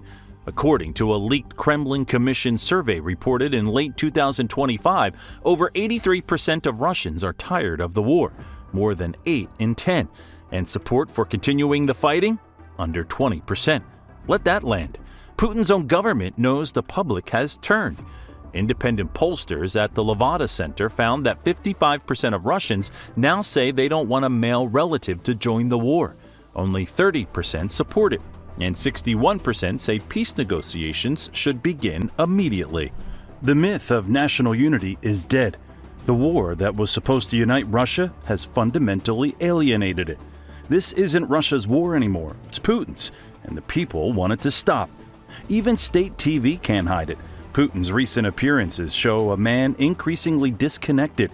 He rants about historical destiny and external enemies, while ordinary Russians worry about whether they can afford sugar. The strongman image, carefully cultivated for over 20 years, is cracking. Putin looks like an isolated czar in a bunker, detached from the grim reality his people face daily. Security services are on high alert. They're terrified the fragmented protests, a rally here over prices, a march there by mothers, a strike at a mine could merge into something nationwide, because Russia's been here before. In 1905, a disastrous war against Japan and rising prices led to the first mass revolt against the Tsar. In 1917, war weariness and female-led bread riots toppled an empire. In 1991, a failing war in Afghanistan and economic collapse hastened the Soviet Union's end. Now consider Putin's situation: a long, stalemated foreign war, mounting military casualties, an economy in quiet crisis, and courageous women lighting the spark of protest. This is the same toxic combination that has ended Russian regimes before. And at the center of this perfect storm are Russia's women. They have emerged as the conscience of the nation. They ask the questions no one on state TV dares. What are we fighting for? Where are our husbands? Why are our children hungry? Is this Putin's war or Russia's war? The answer they give increasingly is that it is Putin's alone, and they refuse to sacrifice any more for it. Here's what makes this movement so dangerous for the Kremlin. They can't discredit these women. Putin's propaganda machine usually dismisses protesters as paid Western agents or dangerous radicals. But when a 40-year-old mother stands in Red Square holding a photo of her dead son in uniform, calling for peace, she doesn't fit that narrative. These women are often apolitical. Many were pro-Putin until their sons died. They speak from the highest moral ground, protecting family, the sanctity of life. Arresting them only shatters the regime's legitimacy further. It's one thing to jail opposition politicians, it's another to silence a grieving mother. As winter sets in, Russia stands at a crossroads. Putin remains in power for now. There's no unified opposition movement, but the foundations of his rule are eroding from every angle. The fortress Russia he tried to build is being eaten from inside. The economy is weakening behind high walls of sanctions. The populace inside the fortress is restive and disenchanted, and the supposed unity of purpose has been fractured by hunger and sorrow. Every night, across 11 time zones, the sound of empty pots carries a revolutionary lullaby. In countless kitchens, whispers of truth spread about the latest conscript killed, the neighbor's son who fled, the factory cutting hours, the ruble's value sliding, how things weren't supposed to be like this. Kitchen table talk is the bane of dictators. It's how revolutions incubate, where open speech is risky. No one can say for certain what happens next. Perhaps the state will suppress dissent through fear a while longer. Perhaps the war will somehow end and pressures will ease. But one thing is undeniable: Russia's social contract is broken. The people were willing to endure hardship for a quick, victorious campaign, not for a quagmire that brings only grief and poverty. The women of Russia, once seen as politically passive, have found their voice, and it carries the weight of moral authority. Their message is shaking the pillars of Kremlin power more effectively than any foreign sanction or opposition politician ever could. They have called Putin's bluff. He can jail activists and censor the internet, but he cannot jail every mother. He cannot censor every empty stomach. Putin opened battle on the one front he cannot win, the home front. He prepared for every external enemy, but not for the implosion of support from within. The soft power of women's tears and the hard reality of economic pain have converged. It's a slow, quiet rebellion, but it's irrepressible.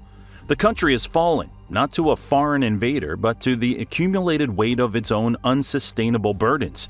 The tanks may still roll, the propaganda may still blare, but beneath it all, Russia is hollowing out.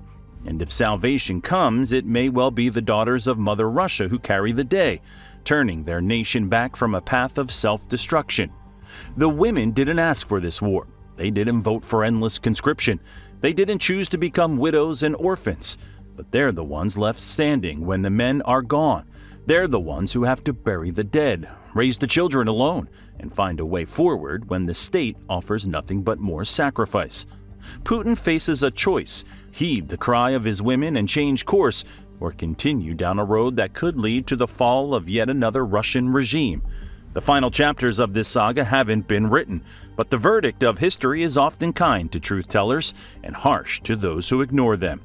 Today, the truth is being spoken in a mother's trembling voice on the streets of Moscow, and it's a voice that will not be silenced. What do you think? Can Putin survive the mother's rebellion? Or is this how empires actually end? Not with missiles and tanks, but with empty pots and grieving mothers. Let us know in the comments and subscribe to Fall of Nations, because we cover the collapse no one else will show you. Putin's biggest threat isn't NATO. It isn't Ukraine. It's Russia itself. For nearly 3 years, he's poured everything into his war, bleeding his military dry, wrecking his economy, and turning his country into a pressure cooker of unrest. Now, that pressure is reaching a breaking point. His war isn't just failing, it's tearing Russia apart from the inside. Cracks are forming in his inner circle, whispers of rebellion are spreading, and the Russian people are growing restless. Could a coup be on the horizon? Could Putin's downfall trigger a collapse that sends Russia spiraling into total instability? Let's break down how Putin's war is backfiring, why his hold on power is slipping, and what this could mean for the future of Russia itself. We start with an October 8, 2024 interview with former British ambassador to Ukraine Lee Turner on Times Radio. Turner doesn't waste time. He tackles the big question right away. Could a coup really happen in Russia? His answer? History says yes. If you look at the history of modern Russia, you will see that there have been 3 coups or putsches since 1991, and he's right. First, in August 1991, hardline Soviet officials tried and failed to overthrow Mikhail Gorbachev in the wake of the USSR's collapse. That coup lasted just 3 days, but set the stage for the authoritarian Russia we see today. Then, in 1993, President Boris Yeltsin faced his own coup attempt, and more recently, in 2023, Wagner boss Yevgeny Prigozhin led an armed march toward Moscow, openly challenging Putin's grip on power. More on him later. But Russia's coup history doesn't start there. It's been a pattern for centuries, from the 1917 Bolshevik Revolution that overthrew Tsar Nicholas II to the near century of instability known as the Times of Troubles in the 17th century. Russian rulers have a long track record of being toppled when things go south. For someone who prides himself on knowing Russian history, Putin should be more worried, and he should have been paying attention when the Wagner Group gave him a preview of what a rebellion looks like. For much of 2023, Wagner leader Yevgeny Prigozhin was openly feuding with Russia's defense minister Sergei Shoigu. Prigozhin accused Shoigu of lying about the war's objectives, claiming demilitarization and denazification were never the real goals. Instead, he said, it was just a power grab that Shoigu pushed to earn himself another Hero of Russia medal. The feud escalated. Prigozhin even accused the Russian military of attacking Wagner fighters, claiming many victims. Then came June 23, 2023, the moment things exploded. Wagner troops took over a key Russian military command center and began marching toward Moscow. Within hours, it looked like Putin's reign was hanging by a thread. Then, just as quickly, it was over. Belarusian President Alexander Lukashenko brokered a peace deal, and the rebellion ended without a full-blown battle. But the message was clear. Putin wasn't as untouchable as he wanted the world to believe. 2 months later, Prigozhin was dead, killed in a plane crash that no one really believes was an accident. But here's why this matters now. Turner points out that the Russian elite, the people who keep Putin in power, know the war is a disaster. The economy is in trouble. They have awful demographic problems in Russia. Their population is falling like a stone. In other words, the cracks are forming at the top. And when the elite start questioning whether Putin is still the best bet for keeping their wealth and power intact, that's when things get really dangerous for them. Just like Prigozhin, they might be waiting for the right moment to make a move, but the elite aren't Putin's only problem. The people suffering the most from this war aren't in Kremlin boardrooms, they're on the front lines. And with each passing day, Putin's war machine is running out of one crucial resource: young men. Putin also hasn't helped his case by constantly lying about Russia's so-called red lines.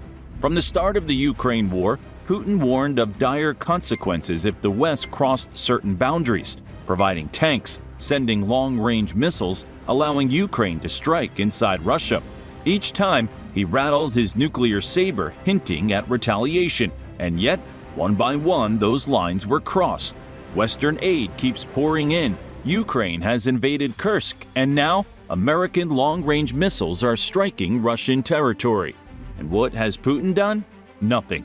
Despite his threats, there have been no nuclear strikes, no military retaliation against NATO. Each empty warning chips away at his strongman image. Former British ambassador to Ukraine Lee Turner calls this Putin's madman strategy. The idea is simple. Act so unpredictably, so recklessly, that your enemies hesitate, fearing you might actually do something insane. But there's a problem. Putin's enemies have called his bluff too many times. He keeps making threats, but he never follows through. That weakness doesn't go unnoticed. The Russian people, already struggling under the weight of war, are seeing their leader's true nature. He's not an invincible mastermind. He's not an all-powerful czar. He's a man who keeps making promises he can't keep, and that's dangerous for him. If enough Russians stop believing in Putin's strength, it creates space for someone else to step in, someone who promises to deliver where Putin has failed. A charismatic figure who can unite the disillusioned masses, whether they be war-weary civilians or hardliners who think Putin isn't going far enough. That's all it takes for a coup to gain momentum. And here's the kicker. Most Russians likely don't even care about Ukraine. Turner offers a revealing anecdote. Back in 2010, during democratic elections in Crimea, a pro-Russian party named Russian Unity was expected to perform well, given the region's predominantly Russian-speaking population. It flopped. Just 4% of voters supported the party. Even among Russians in Crimea, there was little desire to be absorbed into Russia. Then there was the taxi driver Turner spoke with, a former Russian Marine. When asked if he wanted Crimea to be a part of Russia, the man shrugged and said, "I don't give a toss." And yet, Putin built his entire justification for war on the idea that Russians long for Ukrainian land. The reality? Most of them don't care. What they do care about is their country bleeding itself dry, losing hundreds of thousands of men, spending billions on a war that brings nothing but hardship. So, we have multiple factors stacking up against Putin. His red lines have been exposed as bluffs. His war is losing support. His economy is crumbling. The elites are growing restless. And we're not done. On December 2nd, OSINT analyst Ryan Macbeth explained why the Ukraine war isn't just hurting Russia. It's crushing the very people Putin claims to protect. OSINT, or Open Source Intelligence, refers to analysts who gather and study publicly available data, and Macbeth's findings are damning. If Russia wins the war, their economy goes to hell, he says. Interest rates are at 21%. Prices have surged 30% since 2022. And every single person in Russia is either in the army or working in a munitions factory. That last part is crucial. Russia has become a war economy. The Atlantic Council warns that while it may seem stable now, the long-term economic outlook is increasingly precarious. Macbeth explains why. If there's a ceasefire tomorrow, the wheels come off their economy. Putin has dug Russia in so deep that he can't just stop the war. He has to figure out a way to cool things off gradually. But gradual isn't an option. If Trump's peace plan is successful and the war ends suddenly, Russia's economy will implode. Thousands of munitions workers will be out of jobs overnight. Hundreds of thousands of soldiers will return home with no work waiting for them. That's a recipe for disaster. And it's exactly why many believe Putin is dragging this war out for as long as possible. The moment it ends, his entire system unravels. Now, let's take this a step further. Lee Turner already pointed out that many Russian elites don't support this war. We saw that with Prigozhin's short-lived Wagner mutiny. But Prigozhin wasn't the only one. In August 2024, former KGB agent and private military leader Georgy Zagrevsky launched his own tirade against Putin. Russia isn't on the brink of disaster, he said. It's already there. And what was happening at the time? Ukraine had invaded Kursk. Drones were striking Moscow. The Black Sea Fleet had lost a third of its capacity. Zagrevsky sneered, calling it all the work of the great Putin. So what happens if Trump's peace plan goes through? You have thousands of men who are now jobless and struggling to get along thanks to the war machine shutting down.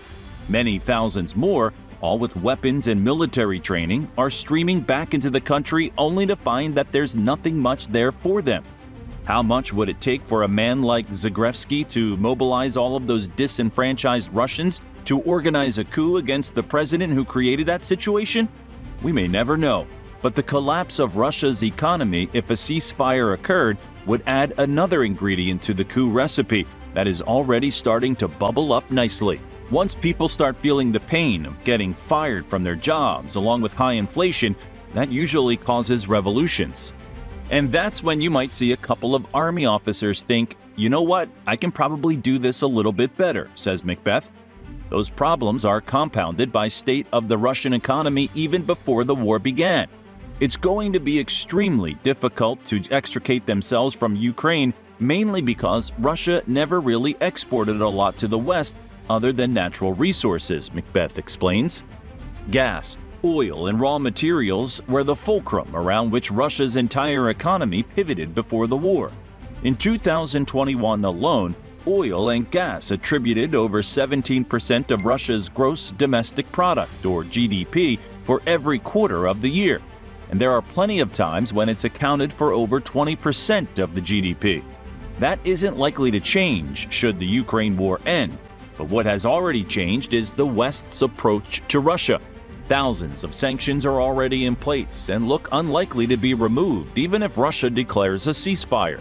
Europe is also rapidly moving away from relying on Russia to supply its oil and gas, meaning problems for Russia's energy industry lie ahead.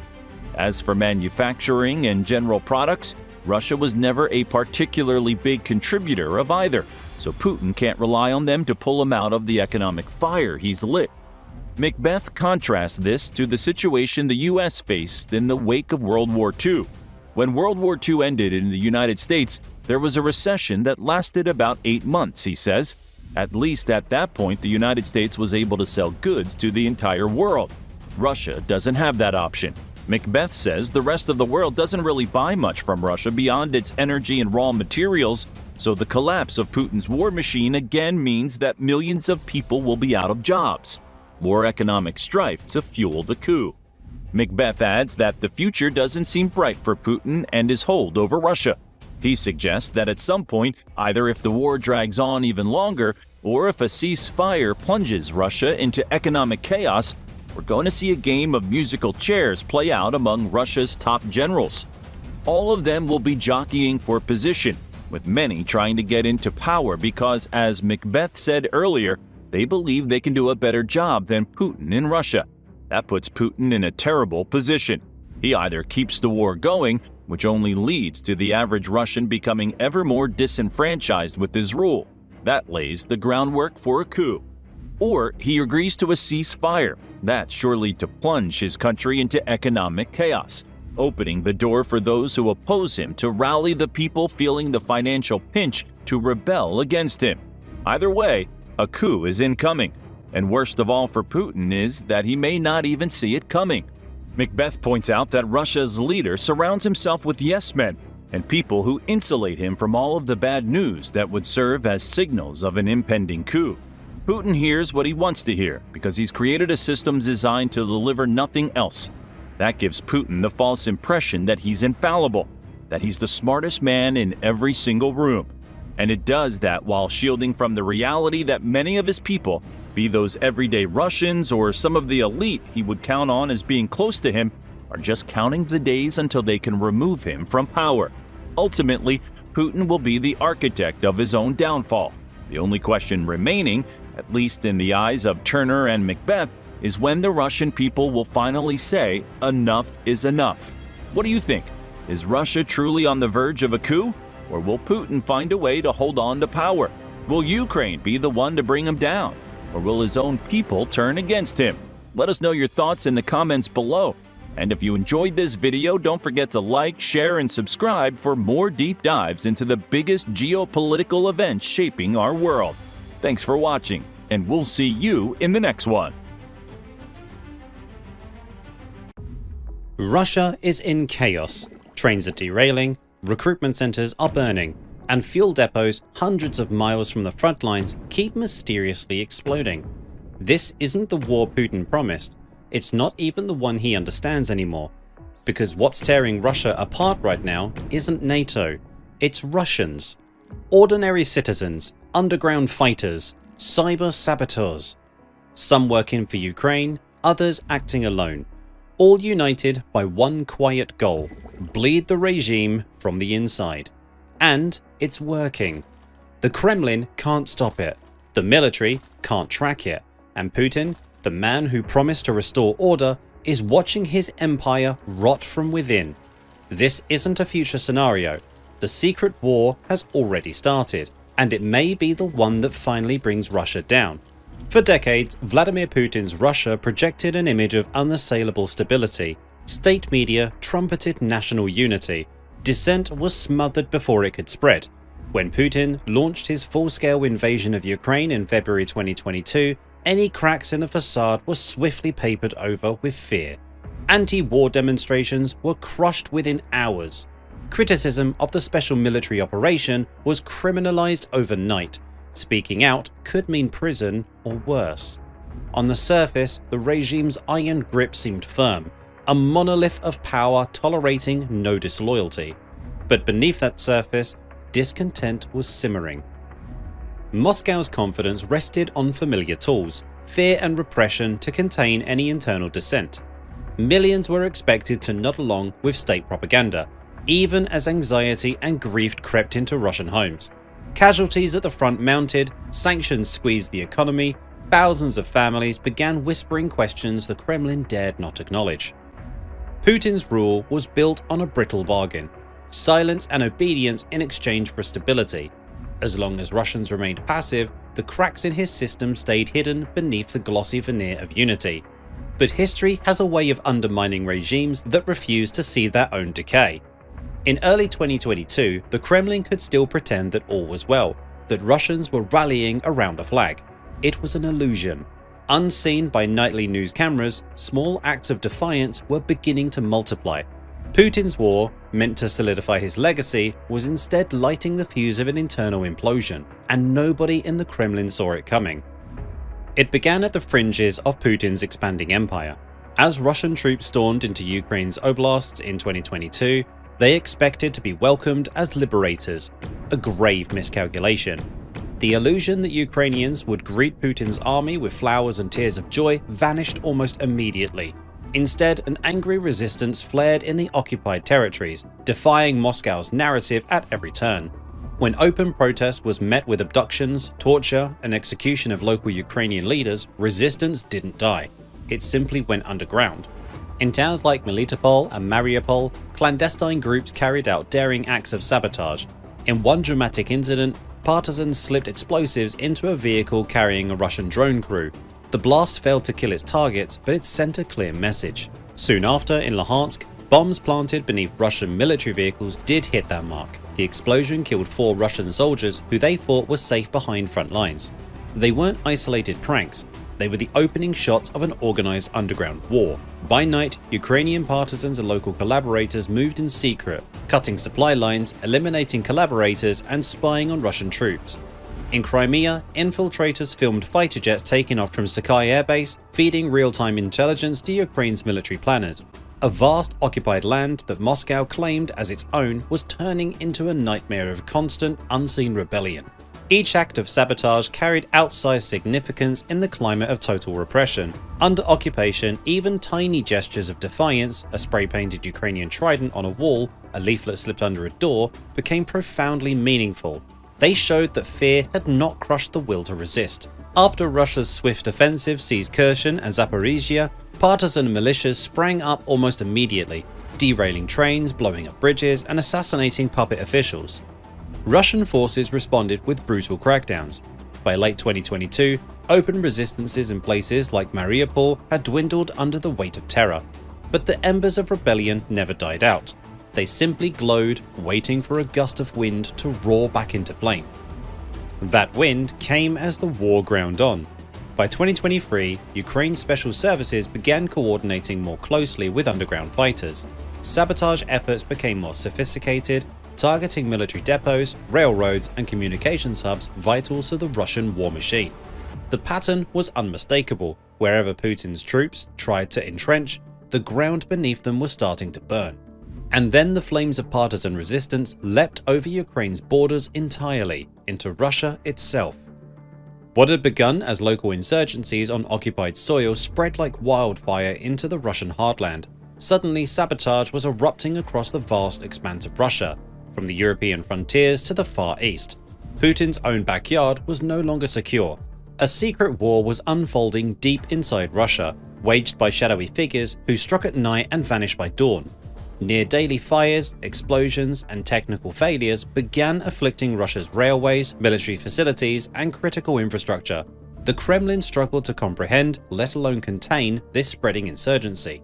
In the Kursk region, a series of mysterious incidents sent shockwaves through Russia's security apparatus. One night, a massive explosion rocked a rail yard. Ukrainian special forces, working with a Russian partisan network, had destroyed a key Iskander ballistic missile loader and a Harmonia air defense radar in a daring raid. The message was chilling. Even here on Russian soil, hundreds of kilometers from the front, the war could strike like lightning. In the following weeks, sabotage struck in waves, a relay cabinet blown up in the distant Vologda, arson attacks torching multiple communications towers in Bashkortostan, a rash of fires hitting electrical panels and railway signal boxes from the Moscow suburbs all the way to Irkutsk. Local officials were baffled or in denial.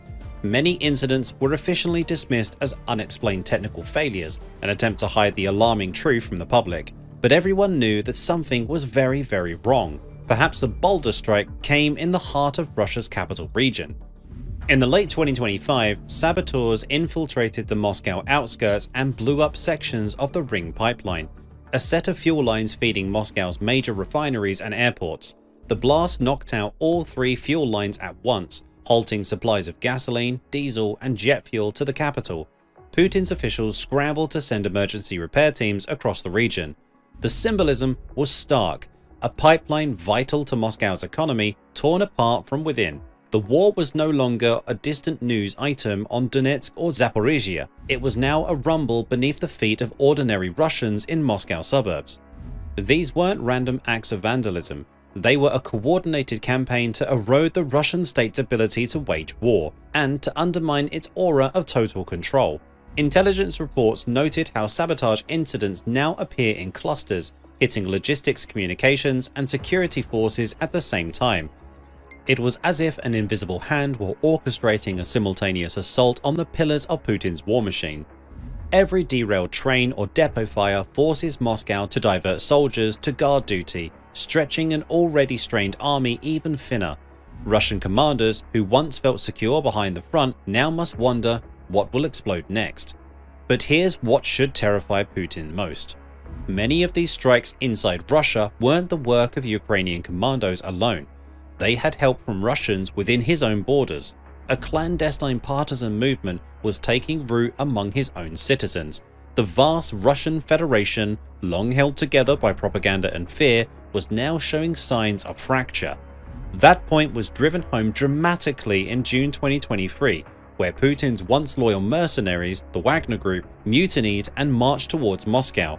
In both low-level sabotage and high-level rebellion, the pattern was the same. The facade of control was crumbling, and in the shadows of this secret war, Russian citizens themselves were emerging as the newest and perhaps most potent insurgents. The most profound sign of Putin's loosening grip is that Russians are now fighting Russians to end his rule. What began as isolated acts of anti-war arson by desperate individuals has evolved into organized resistance. New anti-Putin partisan groups have sprouted across Russia, openly claiming responsibility for sabotage and urging others to join them. They operate under names like Liberator, Stop the Wagons, and Black Spark, signaling their intent to stop the Kremlin's war machine by any means. These aren't foreign agents or Ukrainian infiltrators. They are Russia's own sons and daughters turning against the regime. One of the most prominent is the Freedom of Russia Legion. Formed by defectors and volunteers determined to overthrow Putin, this legion fights alongside Ukraine, but its members are ethnic Russians, aiming their guns back home. In May 2023, the Freedom of Russia Legion, together with the allied Russian Volunteer Corps, made headlines with an armed raid into Russia's Belgorod region. For the first time in this war, the Kremlin's forces had to confront an incursion on their own soil led by ethnic Russian fighters carrying a white-blue-white flag of rebellion. That raid was psychologically seismic. It shattered the Kremlin's narrative that Russians universally back the war. Here were Russians under arms literally cleansing their house of Putin's filth, as one Legion fighter put it. The partisans filmed themselves on Russians' territory declaring "For Russia, for freedom," a battle cry against their own dictator. Legion members say this is only the beginning. A Legion commander, known only as Caesar, vowed to intensify the fight both from outside and inside Russia. He spoke of a very big resistance movement present inside Russia, a guerrilla network burning war commissariats and destroying railways. According to Caesar, this underground war is growing by the day. More people see that they are on the right side and want to join them. Putin, who built his power on the mantra of stability, now faces the spectre of a domestic insurgency. Other groups bolster this uprising. In March 2023, Russia's Bryansk region awoke to astonishing news. An armed unit had crossed from Ukraine and briefly seized villages. Kiev stated it had nothing to do with it, and indeed, the Russian Volunteer Corps claimed the raid. Masked fighters recorded a video addressing ordinary Russians. "We are not at war with civilians. It's time you realize you're not slaves. Start a rebellion. Fight." Such words spoke on Russian soil by Russian dissidents were unprecedented. Meanwhile, a clandestine network called Black Spark had been striking critical targets in Russia's rear. This Russian partisan cell operates in concert with Ukrainian special forces. Together, they have conducted high-impact raids aimed at crippling Russia's ability to wage war. In one recent operation, Black Spark units coordinated with Ukraine's elite SSO to destroy a modern Buk M3 air defense system and a Nebo-U radar in Rostov Oblast. The SSO described these missions as inflicting 1,000 cuts on the enemy. The strategy is clear: bleed Putin's forces through constant scattered pain until the once mighty war machine collapses from exhaustion. What's remarkable is that those wielding the knife are Russians themselves, citizens disgusted with Putin's war, turning their sabotage skills against their homeland's military. By leveraging such insiders, Ukraine exploits a deadly advantage: the rot within Russia's system. Consider Artesh, a clandestine movement of Ukrainians and Crimean Tatars united in resistance.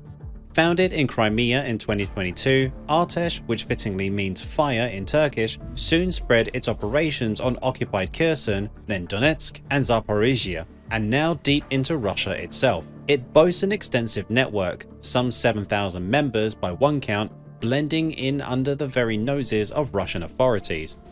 Artesh agents have repeatedly struck at Russia's logistics. They derail trains, blow up rail junctions, and even claim credit for assassinating pro-war figures. In November 2025, Artesh partisans penetrated a major rail hub in Rostov-on-Don, just 40 miles from Ukraine's border, and set a military supply train's locomotive ablaze. Video on their Telegram channel showed the engine engulfed in flames, burning bright against the night. Artesh wrote that the operation disrupted train schedules carrying ammunition and reserves to the front. From derailed trains in Siberia to unexplained explosions in military research institutes near Moscow, the pattern is unmistakable. Russians inside the country are actively subverting Putin's war. Even ordinary citizens not formally in any group have been moved to action or manipulation. In 2023 and 2024, a bizarre trend saw dozens of arson attacks on enlistment offices, banks, and police cars across Russia, often carried out by pensioners and teenagers who were cynically duped by online recruiters. Some were promised money to torch government property, others were tricked into thinking they were doing something else entirely. Every segment of Russian society, from disillusioned veterans to grandmothers with a grudge, from nationalist mercenaries to liberal students, is contributing, wittingly or not, to this growing tapestry of defiance. The cumulative effect is stunning. Artesh alone has been linked to at least 32 acts of sabotage inside Russia in 2025, and Artesh is just one player. The Freedom of Russia Legion promises more raids to wash away the stain of Putin's regime. Black Spark relentlessly picks off high-value targets behind the lines. and countless unknown Russians in dozens of cities carry out quiet acts of resistance. A rail switch tampered with here, a military recruitment office set on fire there. That never even makes the news. Vladimir Putin is facing something he never expected and cannot easily crush: a rebellion from within, diffused across the country with no single leader or center. This is an insurgency of many faces, united only by a shared conviction that Putin's war is a national catastrophe. The longer the war drags on, the stronger this underground movement grows. But these attacks are merely symptoms of something far deeper. They signal a more existential crisis for the Kremlin, symptoms of systemic decay spreading through the very foundations of the regime. Autocracies often appear solid until, quite suddenly, they're not. Economically and socially, the strain of war is eroding the glue that held Russia together. Over 650,000 Russians have fled the country since the invasion began, the largest wave of emigration in Russia's modern history. Those aren't draft dodgers alone, they include the young, educated, and creative citizens who felt they had no future under a repressive wartime regime. The brain drain and the loss of talent will haunt Russia for years. Those who remain are often silenced or isolated by pervasive propaganda, but as casualties mount, especially among poor ethnic minority regions, cracks of anger have surfaced. Mothers in Dagestan boldly protested the conscription of their sons in 2022. Whispers of discontent have spread from soldiers' families across the country. The Kremlin has tried to plaster over these cracks with lies and more fear, passing draconian laws, jailing anyone who speaks too plainly about defeat. Yet reality is catching up. The greater threat now festers at home, a breakdown of the social contract that underpinned Putin's rule. For years, Russians tolerated or even supported Putin as long as he delivered order, pride, and economic stability. The war in Ukraine, sold on TV as a short, triumphant special operation, has instead dragged Russia into a quagmire of attrition. The state throws untrained conscripts into the meat grinder while daily life for ordinary people becomes more impoverished and restricted. Mistrust and cynicism are spreading, and as if to embody the internal collapse of unity, Putin's one-time ally, Yevgeny Prigozhin, led the Wagner mercenaries in a brazen armed mutiny, seizing the military headquarters and marching on Moscow in June 2023. For 36 hours, the world saw the unbelievable. Putin's vaunted security forces standing aside as a private army drove to within a few hundred kilometers of the Kremlin. Though the mutiny was aborted, the damage was done. The illusion of Putin's absolute control was shattered. If even his loyal warlord could rebel, who else in the inner circle might waver? Psychologically, Russia is beginning to feel war at home. Even disruptions that have no direct military impact can have a profound psychological effect. A fire at a distant oil depot or a train derailed by saboteurs might seem minor in the grand scheme, but such events dominate headlines and fuel public anxiety at minimal cost to those who cause them. A steady drumbeat of unexplained disasters makes Russians wonder what's really going on. It creates the impression that the country's security is penetrable, that the state is not in full control. The atmosphere of uncertainty and vulnerability is corrosive. It chips away at the central narrative of Putin's regime, the promise that he is the strongman who keeps Russia safe and strong. In the villages near the Ukrainian border, shelling and raids have become a terrifying new normal. Families there feel abandoned and angry that Moscow can't protect them. In the great cities, each new incident, a drone attack on a skyscraper, a blast on a railway, undercuts the myth that the war is far away. Russians are beginning to sense that the war is closer than they were told. It's on their streets, perhaps in their neighbor's garage, plotting the next firebombing. The Kremlin's reflex is to double down on denial. State media seldom acknowledges partisan attacks. Officials attribute explosions to accidents or blame lone Ukrainian terrorists to avoid admitting any local opposition. But denial is a double-edged sword. By refusing to confront the reality of internal dissent, Putin's regime only lets the cancer spread unseen. History teaches us that when rulers cling to denial, they lose the chance to right the ship. The late Soviet leadership similarly avoided acknowledging how deeply the Afghan war and economic malaise had alienated their populace, until the USSR unraveled almost overnight. In Tsarist Russia during World War I, the Tsar's inner circle dismissed bread riots and immunities until it was too late, and 300 years of Romanov rule collapsed in days. Today, Putin insists everything is under control, even as cracks split the walls around him. In this 25th year of Putin's regime, the Kremlin still outwardly projects confidence. Grand parades on Red Square, fiery speeches denouncing external enemies, arrests of traitors to scare the rest. But beneath that facade, a secret war is tearing the country apart. It's a war of saboteurs and partisans, of whispers and flames in the dark, of citizens who have decided they will no longer be cogs in Putin's war machine. It's the kind of war any autocrat fears most, the enemy within, impossible to fully identify or eliminate. With each passing month, Putin is losing control, not in one cataclysmic event, but in a slow, relentless bleed. A rail junction disabled here, an ammo depot torched there, a protest sign-off in a far village, a mutiny brewing in the ranks. These are individual threads slowly unweaving the tapestry of the regime. In the end, the consequences of ruling through fear and denial are coming due. Fear can jail or silence people, it cannot truly command their loyalty. Denial can paper over problems, it cannot make them disappear. By silencing peaceful critics, Putin ensured that the anger in his society would find other outlets, and it has in Molotov cocktails and rogue drones.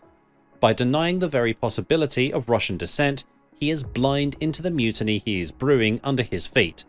There is a powerful irony at play. Putin launched a real war to crush an independent Ukraine, insisting that the greatest threat to Russia came from outside. Instead, he has ignited the fuse on his own undoing from within. The systemic decay, the disillusionment, the collapse of unity, the cultural erosion was accelerated by his choices.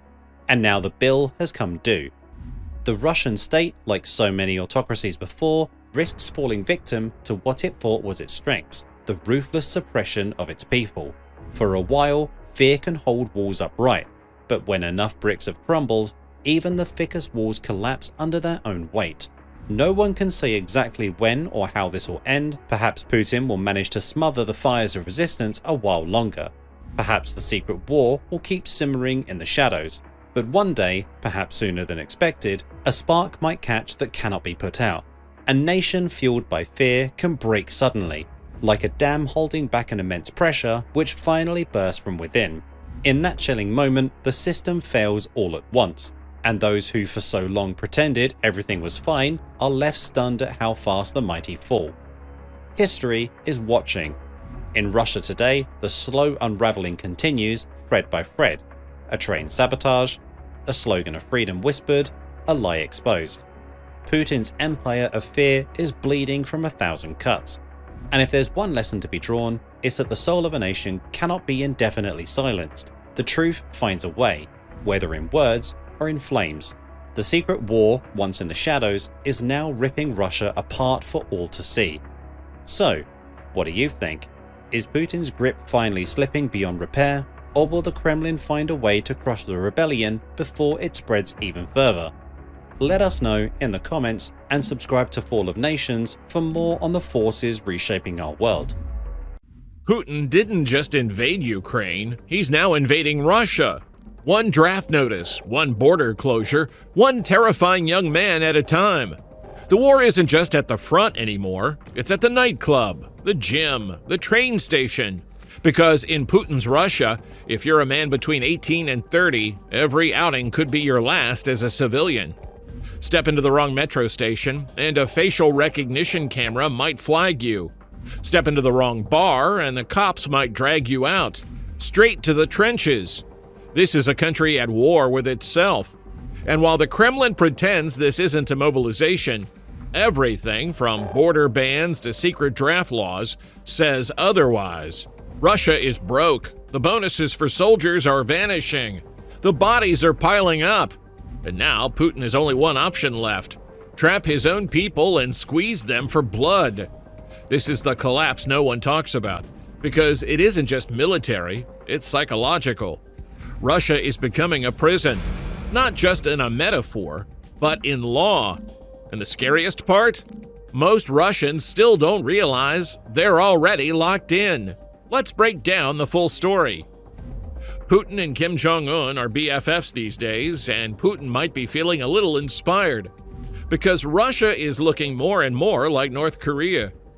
In October 2025, the State Duma began to consider a new proposal. Andrei Kovalenko, head of Ukraine's Center for Countering Disinformation, called it a new Iron Curtain. If the law goes through, Russian nationals will no longer be allowed to travel to NATO countries during wartime. Unless they can pay, of course.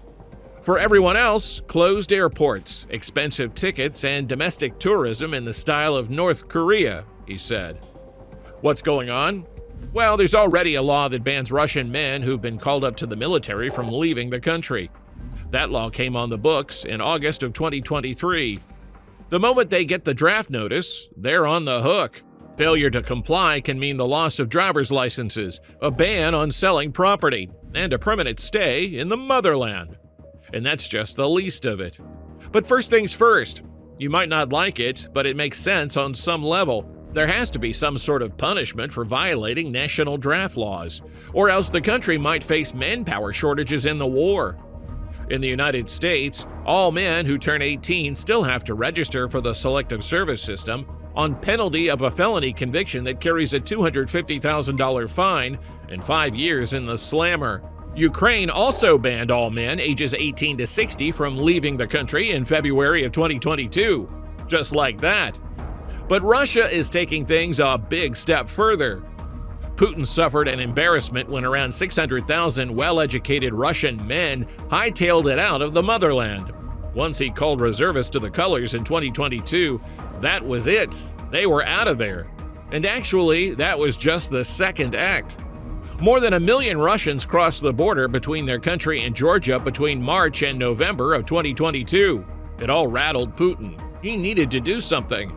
Again, that's normal for a country at war, no matter the justification for the war.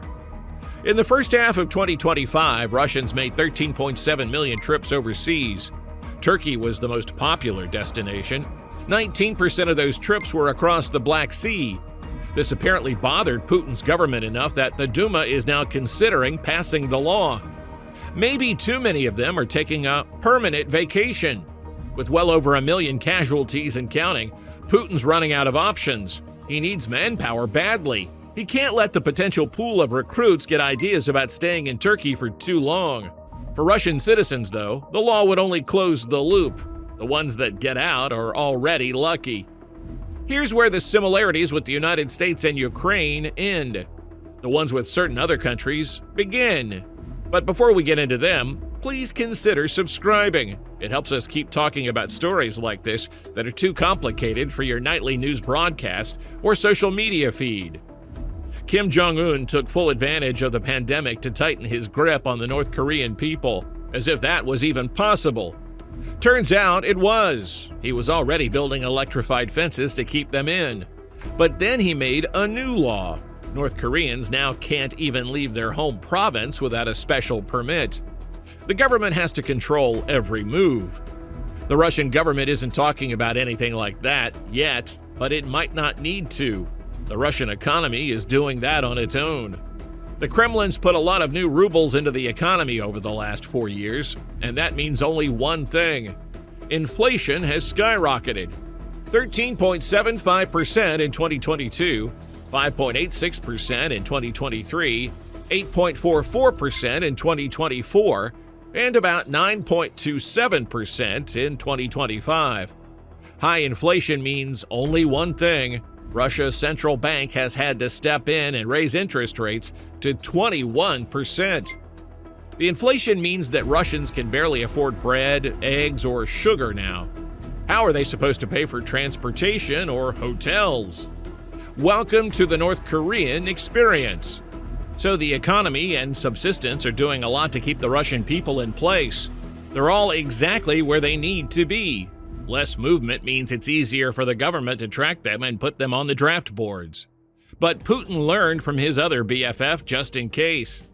The new draft laws have come with some high-tech insurance policies to make sure they're enforced. Before the war, there was a 20-day grace period for conscripts to report for duty. Not anymore. As of November 2025, you're trapped instantly. And Putin wanted to make sure people couldn't have an "I didn't know the order was in the mail" excuse. The 2023 law meant draft notices are now posted electronically and marked on the official register of legal documents as soon as they get put up. In other words, effective immediately. Individuals that have officially been called up must surrender their passports within 5 days' notice. They will only be returned when that individual's tour of service ends.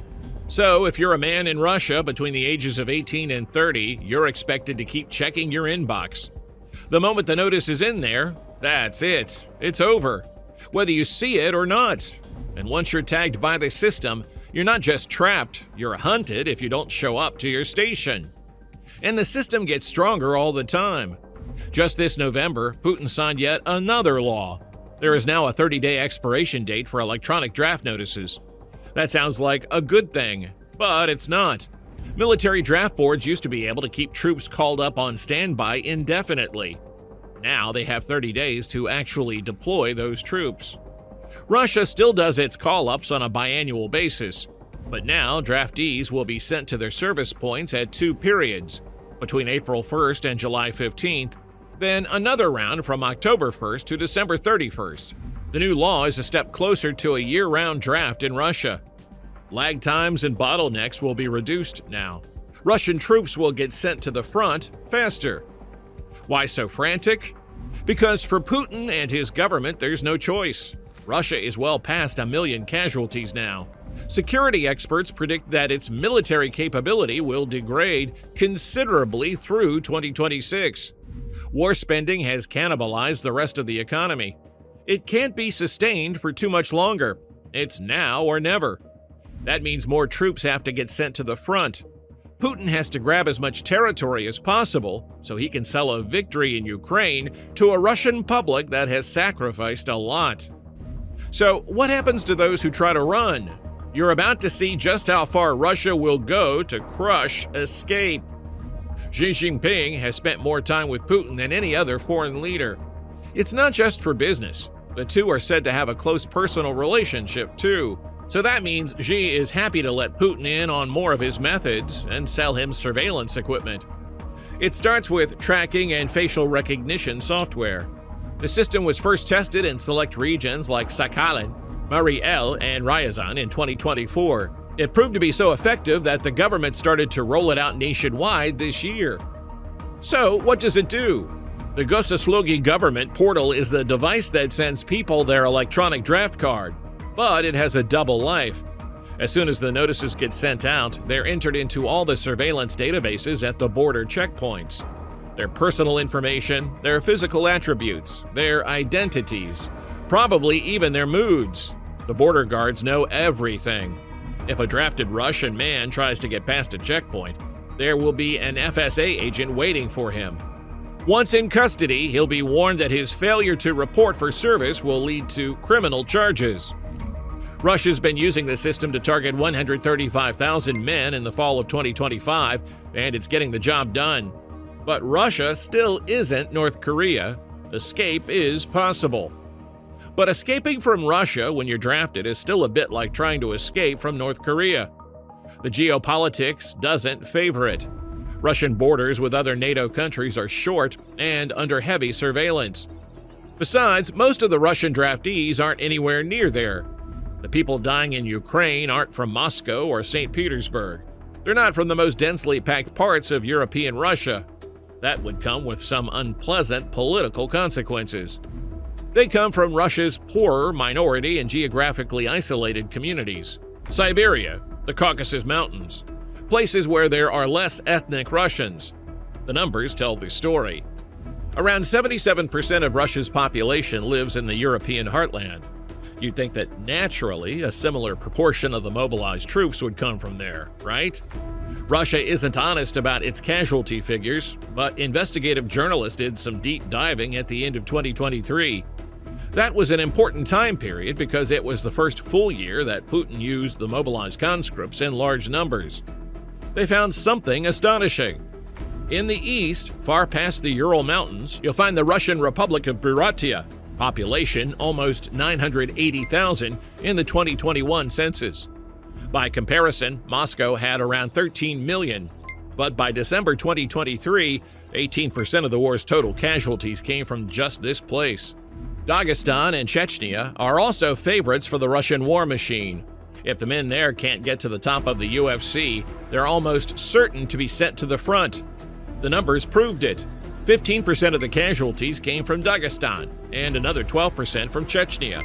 It's actually easy for outside journalists to find. As early as the spring of 2022, a lot of the confirmed casualties had names suggesting that they came from Russia's North Caucasus Federal District. If you're an ethnic minority in Russia and you live outside the European heartland, your chances of dying in Ukraine weren't just a few times higher than your countrymen in the West or North.